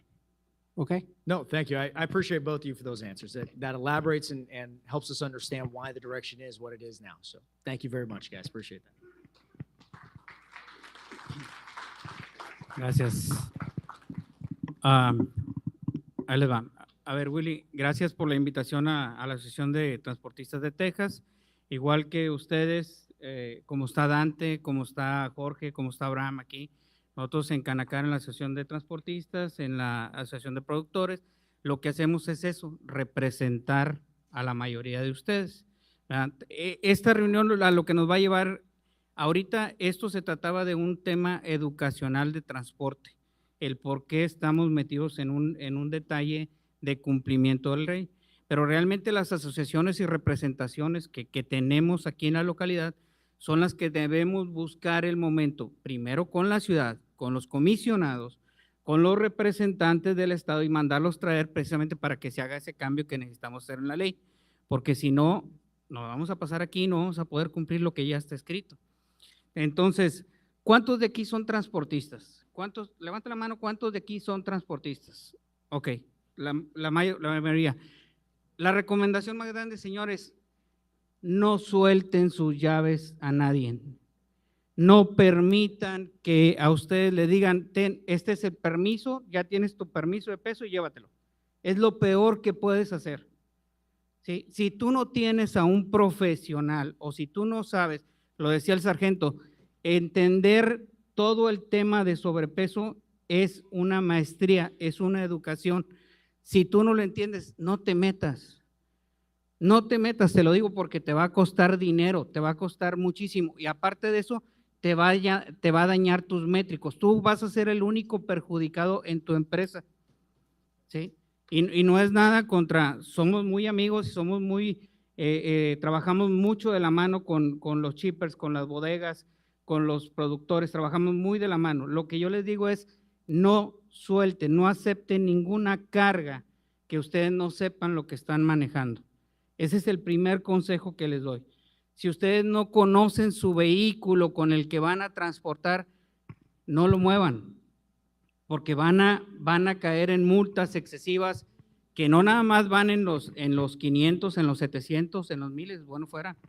De ahí se les brinca y se les brinca y he visto multas hasta de 15, 20 mil dólares.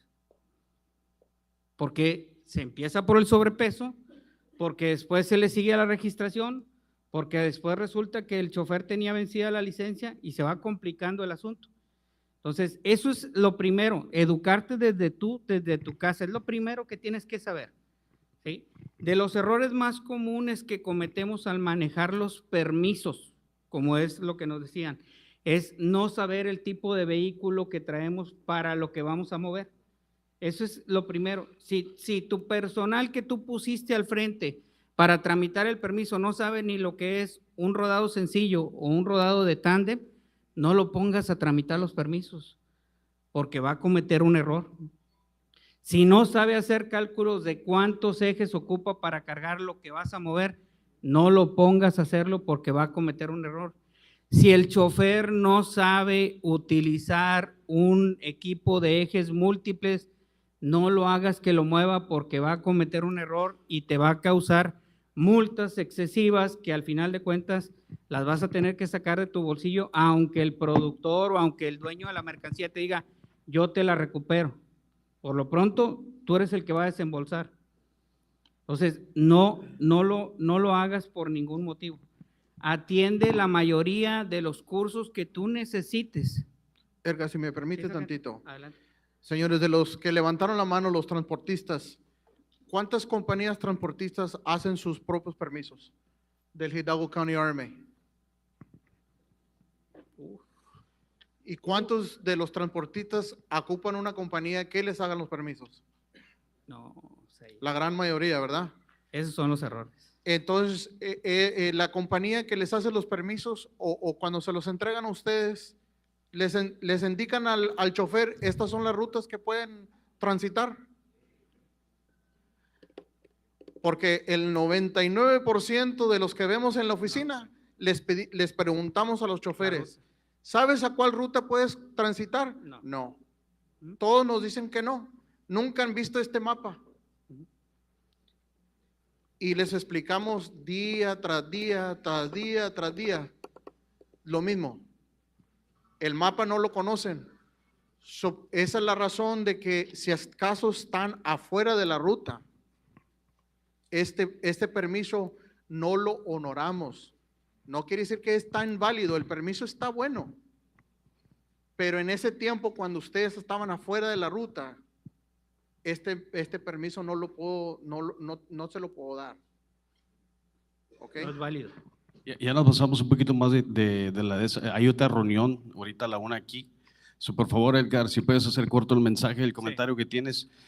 Hay otras preguntas también, no quiero ser grosero, ¿verdad? Pero No. tenemos que Lo único es… Si tiene, permítame, Edgar, si tiene pregunta, por favor, pónganse en la línea porque we're about to wrap this up today. So your last questions will be, whoever's in line, that's who's going to ask the question. So Edgar, you're on the spot, you're on the Con eso clock, 1 termino. minute. Sí.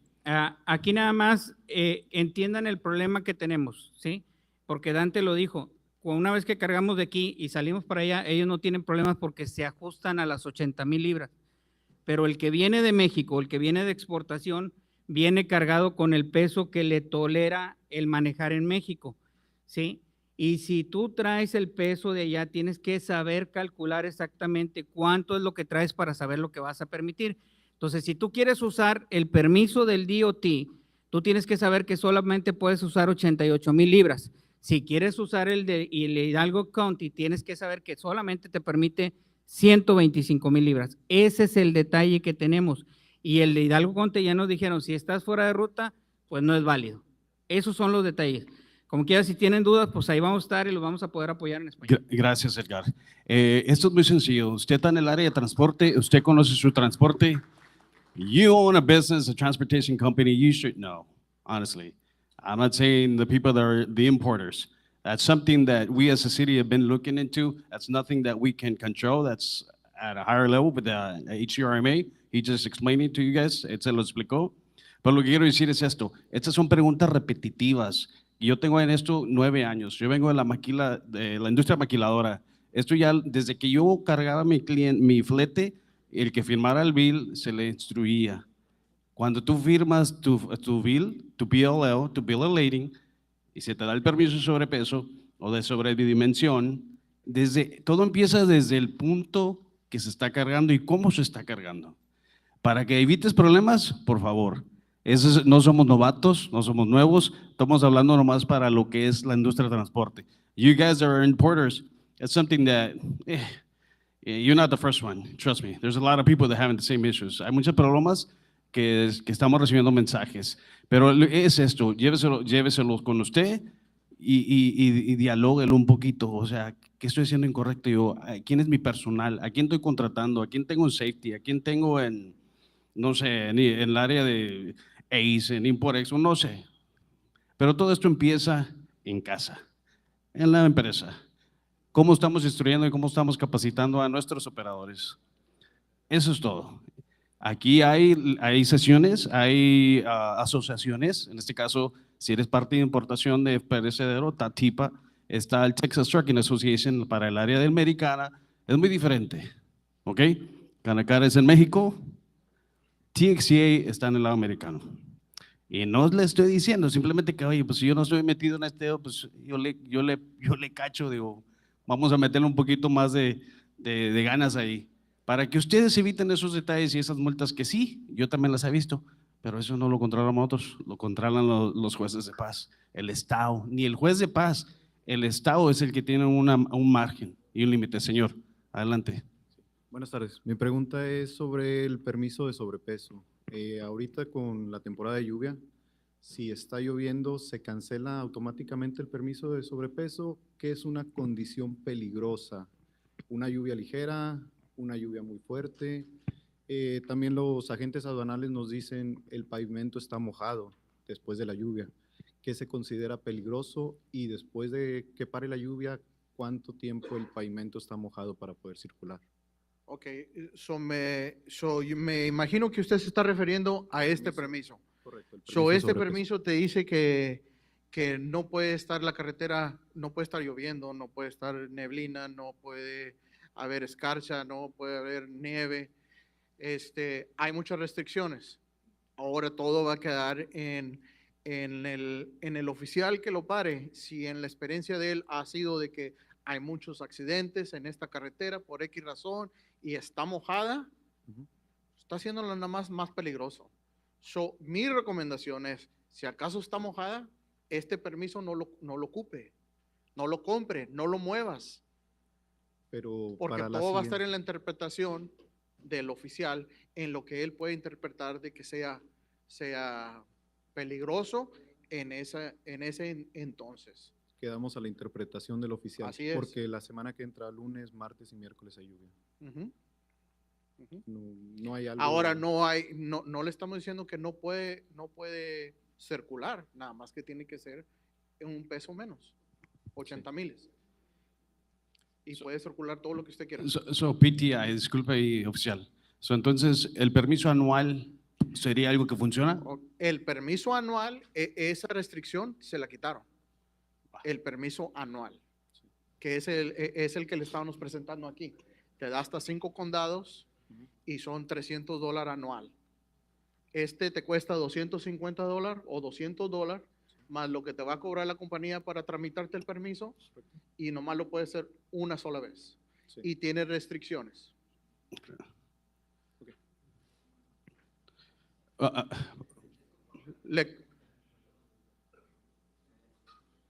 Sí, es que ese está grabando todo. Pero digo, si no sé a ustedes, importadores, ustedes que están en el gremio, si les es más conveniente cargar menos y usar más carreteras que no están dentro de la ruta o seguir usando el de por viaje. Adelante, señor. Si quiere, mire, oiga, con su permiso, porque el señor lo vas a anexar a la misma pregunta, ¿verdad? Por favor. Disculpe, oficial. Ahorita, en cuanto a la misma pregunta, el tema de la lluvia, es muy improbable pues, saber cómo va a estar el clima. Hay lugares que está lloviendo, hay lugares que no. Ya traes el permiso, ya está circulando. ¿Qué se tiene que hacer? Sí, o sea, pero... Como usted sabe, 24 horas. Ya sabes de que para la semana pasada va a haber lluvia, va a estar frío, quizás Sí. no Pero moverlo. Ahorita, por así decirlo, el día de ayer no llovió. Circulas, pero había lugares que estaba la brisa. Donde o sea, te puedes orillar donde sea y es válido todavía el permiso. Orillar y En la estacionarse. ruta. ¿Estás en la ruta? Mientras estés en la ruta, te pares al momento. Haga un lugar que lo pueda hacer sin poner en peligro a alguien más. Yo no diría por qué no. Para la respuesta de la pregunta, buscar un lugar donde estés seguro que te puedes estacionar mientras el clima pasa, ¿verdad? Puede ser una ventana de un promedio de, por decir, está lloviendo y en unos 15, 20 minutos para de llover. Bueno, la carretera todavía sigue mojada, ¿verdad? Pero hay que esperar un poco más para que la condición mejore y de ahí seguir circulando. Todavía el permiso es válido por 24 horas. Si en ese dado caso sigue lloviendo, entonces la situación es, no puedo usar este permiso, hay que buscar otro tipo de permiso o hay que desbaratar la carga para poder moverla en esa situación, ¿verdad? Y eso es todo. El permiso tiene esa restricción. El otro permiso que te da hasta el 5% más no tiene esta restricción. Sí, no.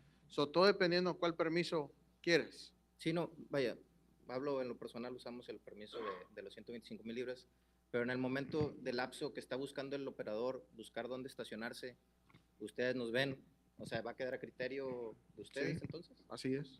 Aunque ya esté buscando Eso lugar nada donde más es de estacionarse. una breve explicación. Hey, llegué a tal punto, comenzó a llover, estoy buscando un lugar donde estacionarme. ¿Ok?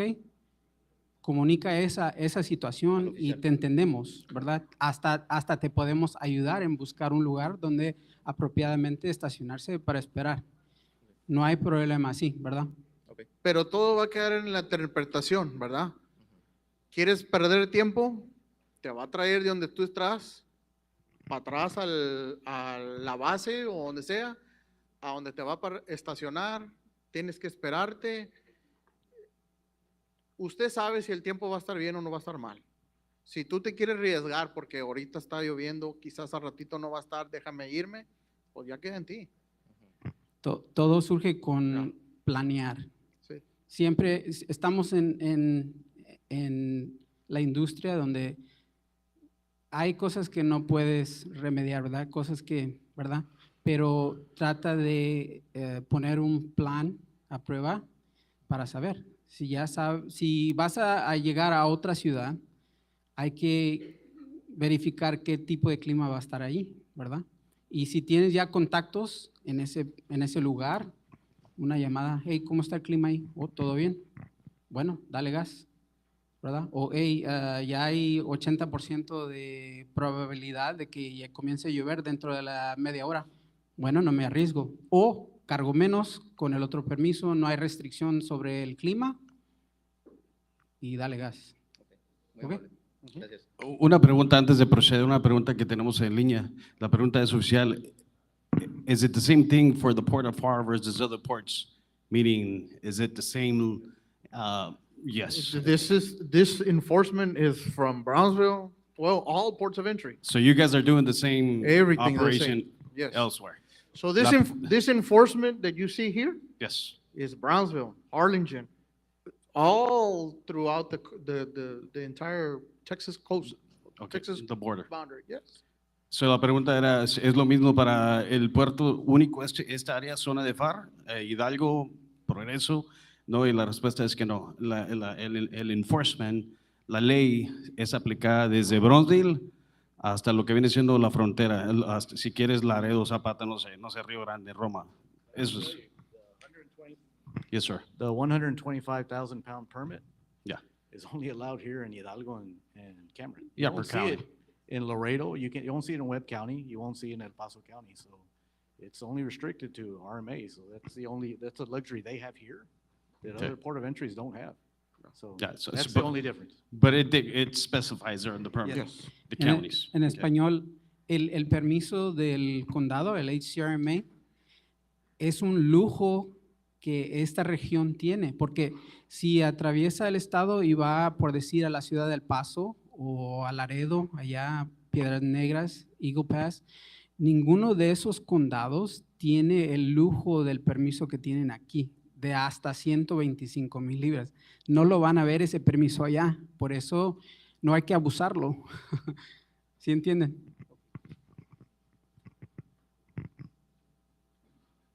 ¿Qué tal? Buenas tardes. Buenas tardes. Mi pregunta es, claro, entre mayor presencia de oficiales, mayor multas, puntuaje, ¿qué es lo que hace una auditoría para nosotros que tenemos choferes en nuestra nómina? ¿Qué es lo que hace trigger una auditoría de TXTA o USD Hay sobrecargos? Ok, sí, hay ciertas infracciones. El sistema con el que operamos es basado al sistema federal administrativo. Es el departamento de lo que se le llama Federal Motor Carrier Safety. Entonces, ellos tienen un programa que tiene siglas CSA, que es a contabilidad, seguro, safety entonces, de ese sistema se basan las auditorías.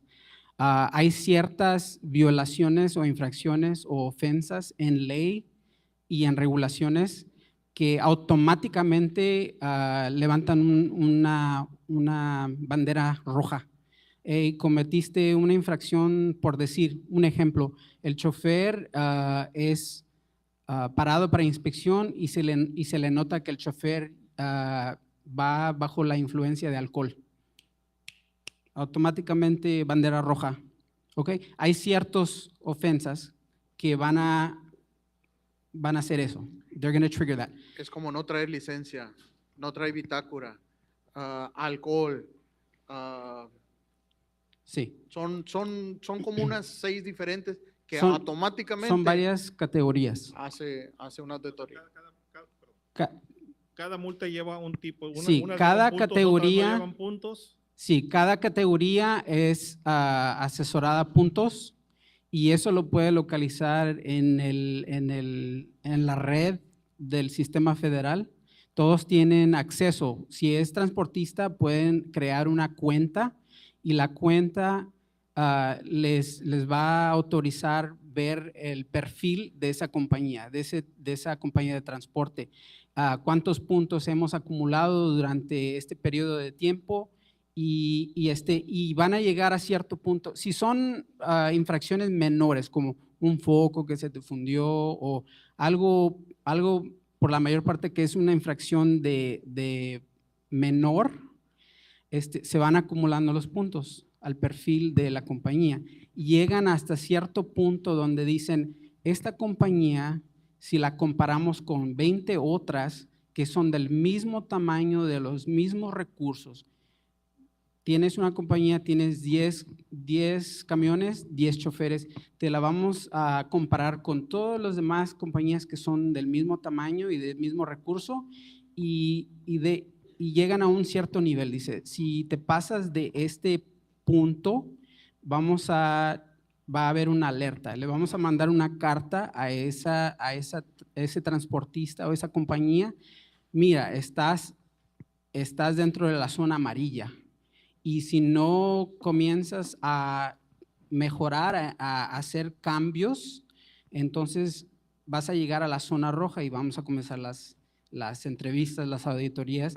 Y entonces te piden que nos des un plan. Dame un plan. Ya estás en la zona amarilla, vas a llegar a la roja si sigues en ese camino. Danos un plan de acción, tú como corporación, cómo vas a mejorar esas faltas. Entonces sometimos,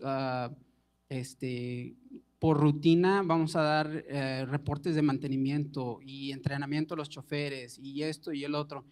Entonces ellos dan, ok, vemos que tu plan está bueno, vamos a ver cómo sales en 3 a 6 meses. Te volvemos a reevaluar y estamos viendo si van mejorando. La única forma de detectar si hay mejoramiento es con más inspecciones. Si nada más tienes 2 inspecciones durante todo el año y una te resultó en un fuera de servicio, ya vas al 50% de fuera de servicio. ¿Y cómo vas a mejorar? Bueno, necesito más inspecciones, unas 10, para que la una fuera de servicio, comparada con las otras 10, ya me bajó de 50% de fuera de servicio al 10%. Entonces, ya veo el mejoramiento, ¿ok? Entonces, ese sistema es lo que nosotros y todos los otros estados estamos integrando información para que ellos determinen a qué nivel estás. Muchas gracias. Gracias. Buenos días, oficiales. Pregunta, traigo la configuración de mi camión, la configuración de la caja para cargar menos de 20 toneladas. Yo cargo por lo general menos de 20 toneladas. Pero el cliente subió la carga. Él la distribuyó a su gusto. No me puedo percatar o el chofer no se da cuenta. Me la sellan. ¿Qué procede? Esa es una. 2, tengo carga que me llega por Oklahoma, plataformas.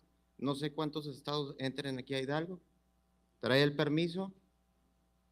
Yo saco el permiso como lo traen, como viene en la máquina. Los amarres, los verifico, los pongo igual que el americano. Y me ponen fuera de servicio por una cadena, por una banda que no es la adecuada, la máquina no está en posición, o la plataforma viene bien dañada, no trae rotochamber, no trae matracas, mangueras, llantas todas rajadas. ¿Cómo llega el estado hasta acá? ¿Haces la inspección antes del viaje? Ah, claro, oficial. ¿Y notas los defectos en el reporte? Ok. E incluso yo reparo Entonces, la plataforma para entrar. Entonces, a ese punto, ya cuando has notado el defecto y lo has reportado, ¿aún así sigues el transporte o qué es el remedio que buscas? Cambiar rotochamber, cambiar mangueras, cadenas, les pongo más gruesas. Ok. Y como dijo el oficial, criterio de cada oficial. Ok. Entonces me ponen fuera de servicio porque la máquina venía muy enfrente o muy atrás. Fuera de servicio por sobrepeso o, okay, o no, mala distribución. Okay. Es lo que le comento. Viene desde Oklahoma o más de Canadá. Pasó varios estados con varios permisos diferentes de cada estado. Trae lo que es las posiciones. Yo traigo mi camión en posición de 2 o 3 ejes. Y como quiera, me ponen fuera o me multan. Pero ya exceso de listo para el viaje, ¿buscas inmediatamente un lugar donde irte a pesar? Eso es lo que voy. ¿Una báscula? ¿Cómo le hago? Porque si cargo en Hidalgo, al momento que salgo, está el checkpoint, o sea, la operación de cada oficial. Estamos de acuerdo, la revisión. Pero si yo no puedo verificar. ¿Haces el atentado a buscar un lugar donde te puedas pesar? No me puedo mover. Es lo que quiero preguntar. ¿Tengo margen como transportista En el mexicano? en el estado de Texas no hay ningún margen de que cuando usted sale de donde te cargaron a la carretera, ya estás dentro de la ley. Es lo que estoy preguntando. Para no romper la ley, ¿qué puedo hacer para mejorar? O sea, si me dice báscula, ¿haces esa inspección en tu lugar de negocio? Yo vengo con la configuración completa. Vamos a No, pero cuando haces la inspección que dices que checa las cadenas. Let me do this real quick because I know we need to move on. So his question is, okay, I have a load. I hook up this load from Oklahoma or Nevada, whatever. But he's coming, he's transitioning, he's commuting from those states, come all the way to Hidalgo County to be right here to his location in his yard, but everything is already preloaded, everything's already set. So, but he notices there's things that he needs to repair for the flatbed in this case. But now when he switches from the US truck to the Mexican truck, before he gets a truck going to the Reynosa, me imagino, he needs to make sure that he gets a ticket, a weight ticket. But where is it that he's going to go from his facility to where? That's the question. ¿Cómo le hace él? O sea, son 2 casos. Uno es plataforma con maquinaria, lo que sea maquinaria, y lo otro es caja seca. Traigo la configuración así como me puso en la imagen.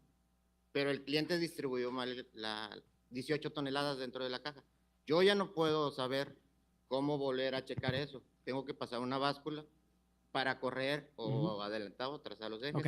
de la caja o del camión. Ese problema de logística tiene que ser resolucionado con ustedes y con el cliente, ¿verdad? Es el cliente que lo... Eso es por contrato. Eso ya no nos involucra a nosotros. Ese problema de que cómo se distribuye y llega, entonces ellos como contrato, por decir, antes de entregar la carga, te voy a entregar a ti el ticket de la báscula certificado donde me vine, ¿verdad? Entonces ya tienes en mano que esta plataforma viene a los requisitos que tienen que estar. Ya me pasó, llegó un americano con la caja, igual todo de Ok, distribución. Y me pero hay que entender que hay variables que cambian. Si cambiaste de tractocamión de uno a otro, puede cambiar el peso. Eso hay que percatarse de eso. Un ejemplo, ¿ok? Eso viene con nosotros mucho, ¿ok? Me cargaron igualito al americano y a mí me tienes aquí porque yo soy mexicano y al americano no le hicieron nada. Ojo, no es ese ejemplo. Déjame acabar. Es una de las quejas. Cuando los cargan en la bodega, la experiencia que hemos visto nosotros en el puente es de que le dicen al chofer, corre tus ejes todo hasta atrás.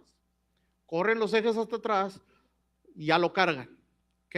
Sale de la bodega con los ejes corridos hasta atrás a llegar a la primer báscula, ¿verdad? Entonces, todo el peso lo trae enfrente. Atrás está mal distribuido, ¿verdad? Sí. Aunque pusieron 2, 1, 2, 1, 2, 1, pero viene mal distribuido porque los ejes se quedaron hasta atrás. ¿Ok? A ese punto, cuando llegó el americano, cuando tú lo agarraste del americano, el americano tenía los ejes corridos como debía, ya descargaron, te cargaron igual, pero se quedaron los ejes hasta atrás. Ese es el detalle, o sea, lo acabo de decir, es el criterio de la bodega, el oficial y el transportista. Yo no puedo correr a la báscula porque están los operativos. Entonces, al momento que yo salgo, un eje enfrente, un eje atrás, es multa por mala distribución o por traer 20 toneladas arriba de la caja. Entonces, yo ya no tengo justificante para decirle al chofer, córrele un eje porque tal vez le di uno de más o uno de menos. Sí. No hay. O sea, No si hay. yo salgo de Hidalgo, No hay.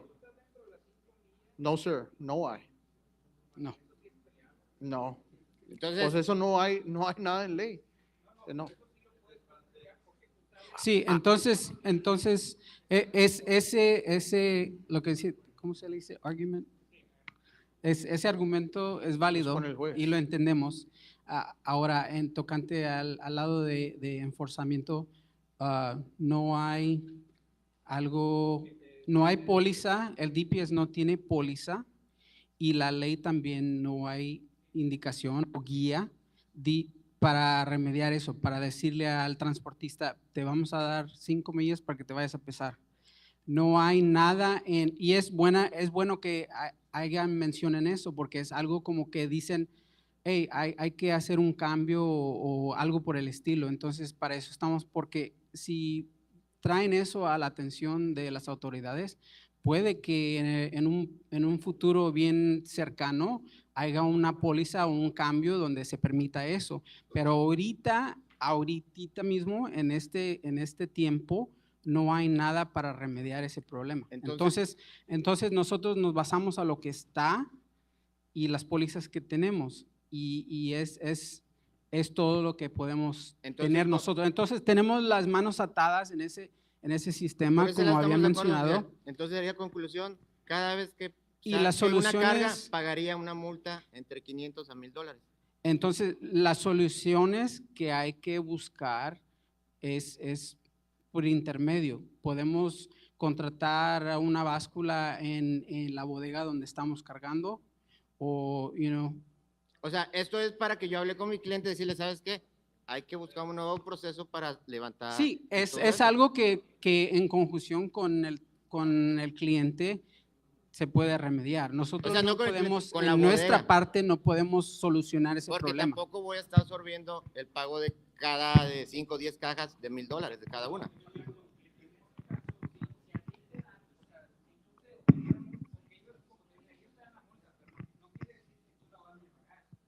Ah, no, se traspasa. Sí. Pero también no voy a estar desembolsando. La 3 veces infracción, cada rato. Sí. Ah, sí, pero para salir del estado tengo que pagar. O sea, a mí me lo multaron hace 2 semanas, yo vine y pagué y salí. Pero si no pago, no salgo. sí. Entonces, el motivo de que pagas y sales, no quiere indicar que es un caso perdido. El boleto que tienes te ponen ahí al contacto del juez de paz, que es la última autoridad para determinar culpabilidad o inocencia o todo por el estilo. Entonces, porque pones el pago de la fianza, el pago de la infracción a ese mismo instante, como le dije, no es que indique un caso perdido, es para que cerciorarse de que ese chofer, ese transportista o compañía vayan y se presentan ante el juez para poner la protesta. Y de ahí resolucionar ese problema. Ya si da ese motivo de que pues iba a irme a pesar y surgió esto, eso lo determina el juez. Si va a reducirlo, si lo va a quitar por completo, No, eso es el remedio de Eso lo ellos. comprendo, oficial, todo. Lo que yo quiero es evitar seguir cayendo o llegar a caer en varias veces de multa. O sea, buscar una solución para beneficiar a la ley también, así como ustedes nos comentan. Por eso digo que esa no es una solución que nosotros te podemos brindar a ti. No, yo le estaba preguntando cómo poder proceder para evitar romper una ley. Como dije, si Hable con su un representante. si hay un cambio de ley que pueden hacer. Si hay un acuerdo con la bodega que hey, aquí está la báscula, una opción, otra opción, las otras opciones es cambio de pólizas o de leyes para permitirles esos 2, 3, 4 millas para poder ir a pesar. Y nada más por último, los rotochambers delanteros de las unidades, una marca, digamos, es A y la izquierda es B. Son la misma medida, pero me los han puesto de fuera de servicio. No es por marca, es por tamaño. Por tamaño. Si son diferentes tamaños, 24, si ves o al sea, libro… no me acuerdo la medida, el ejemplo es 26, pero me lo pusieron fuera de servicio porque estaba más grueso el armazón, porque era, digamos, diferente marca. Es el error que yo le pude haber encontrado. Sacaron una… Pues, Tendría- ahí va a estar en el reporte. Eso es basado ¿Qué fueron por los caso. detalles? Es basado por caso. Si quieres, después de la junta, trae la inspección para poder determinar. yo pregunto eso, para corregir eso en los camiones también. Bueno, si son de diferentes tamaños, eso indica una infracción de fuera de servicio. Por eso le comentaba. Los de enfrente. Lo único que le encontré fue cambio de marca. Yo me había dado cuenta que los medían por medio Entonces, del en vástago. esa situación, Esa es otra medida. Pero no había visto la otra. Sí, hay de tamaños a tamaños. Sí. Señores, Gracias, oficial. thank you. Mire, esto está interesante, suena interesante cada día más. Es importante que no se queden con preguntas. Miro a participantes de Mid Valley. He tenido muchas llamadas de Mid Valley y no preguntaron nada. So, espero que no se lleven una duda o una pregunta ahí. Y lo que estamos haciendo, lo que queremos nomás que usted esté bien y a salvo y las cosas estén bien y ustedes estén de acuerdo. Nosotros nomás somos el intermediario, pero esto sonó muy interesante. Aquí podemos ir por horas. Gracias a cada uno de ustedes que pudieron venir el día de hoy. Lo único que sí les pido antes, todavía no nos vamos, antes que se vayan, por favor, if you haven't signed in, please sign in and print. Si aún no se registran, impriman su nombre ahí en letra de molde, que se entienda, por favor. Vuelvo a repetir, el ejemplo número 1 es la I es un 1 y la 1 es una I, X, así. Por favor, todo lo que viene enfrente de usted, con excepción a eso, y la encuesta, el survey, you haven't done or completed this survey, please, go ahead, help us with that. That's going to help us guide us, point us to the right direction, que es otro tema de interés que queremos tener. Haga eso antes de irse. Una cosa que sí lo voy a recordar, por favor, abróchense el cinturón, no vayan sobrepeso, quédense dentro del corredor de sobrepeso, por favor. You know, Dante, thanks, man. You have pretty much, Dante's an excellent person. Thanks for what you're doing for the produce industry, the importers. Gracias. I want to thank Willie Nelson. Willie Freddie. Nelson, that he was driving. First and foremost, we want to thank DPS. I have not even said yet that we're over. You guys are already standing up, taking off. That's good. That means everybody's hungry. Pero sí, you guys have a safe trip. Freddie, Yes. listen, if you wanted to increase the attendance to your bridge things, you didn't have to issue all these fines, bro. I mean, you could have avoided that. Just ask us to show up. No, okay. Show up for next session in February, CT-PAT. El otro tema que traemos en tema es CT-PAT. Ya no están poniendo atención. Y la otra, ¿dónde estás, Fajardo? Por ahí búscate a alguien que dé el servicio de báscula en su terreno. Y ahí vamos a evitar problemas. Que tenga buen viaje. Feliz año, su servidor Freddy. Le voy a pedir al DPS, por favor, que pase. DPS, we're going to take us a quick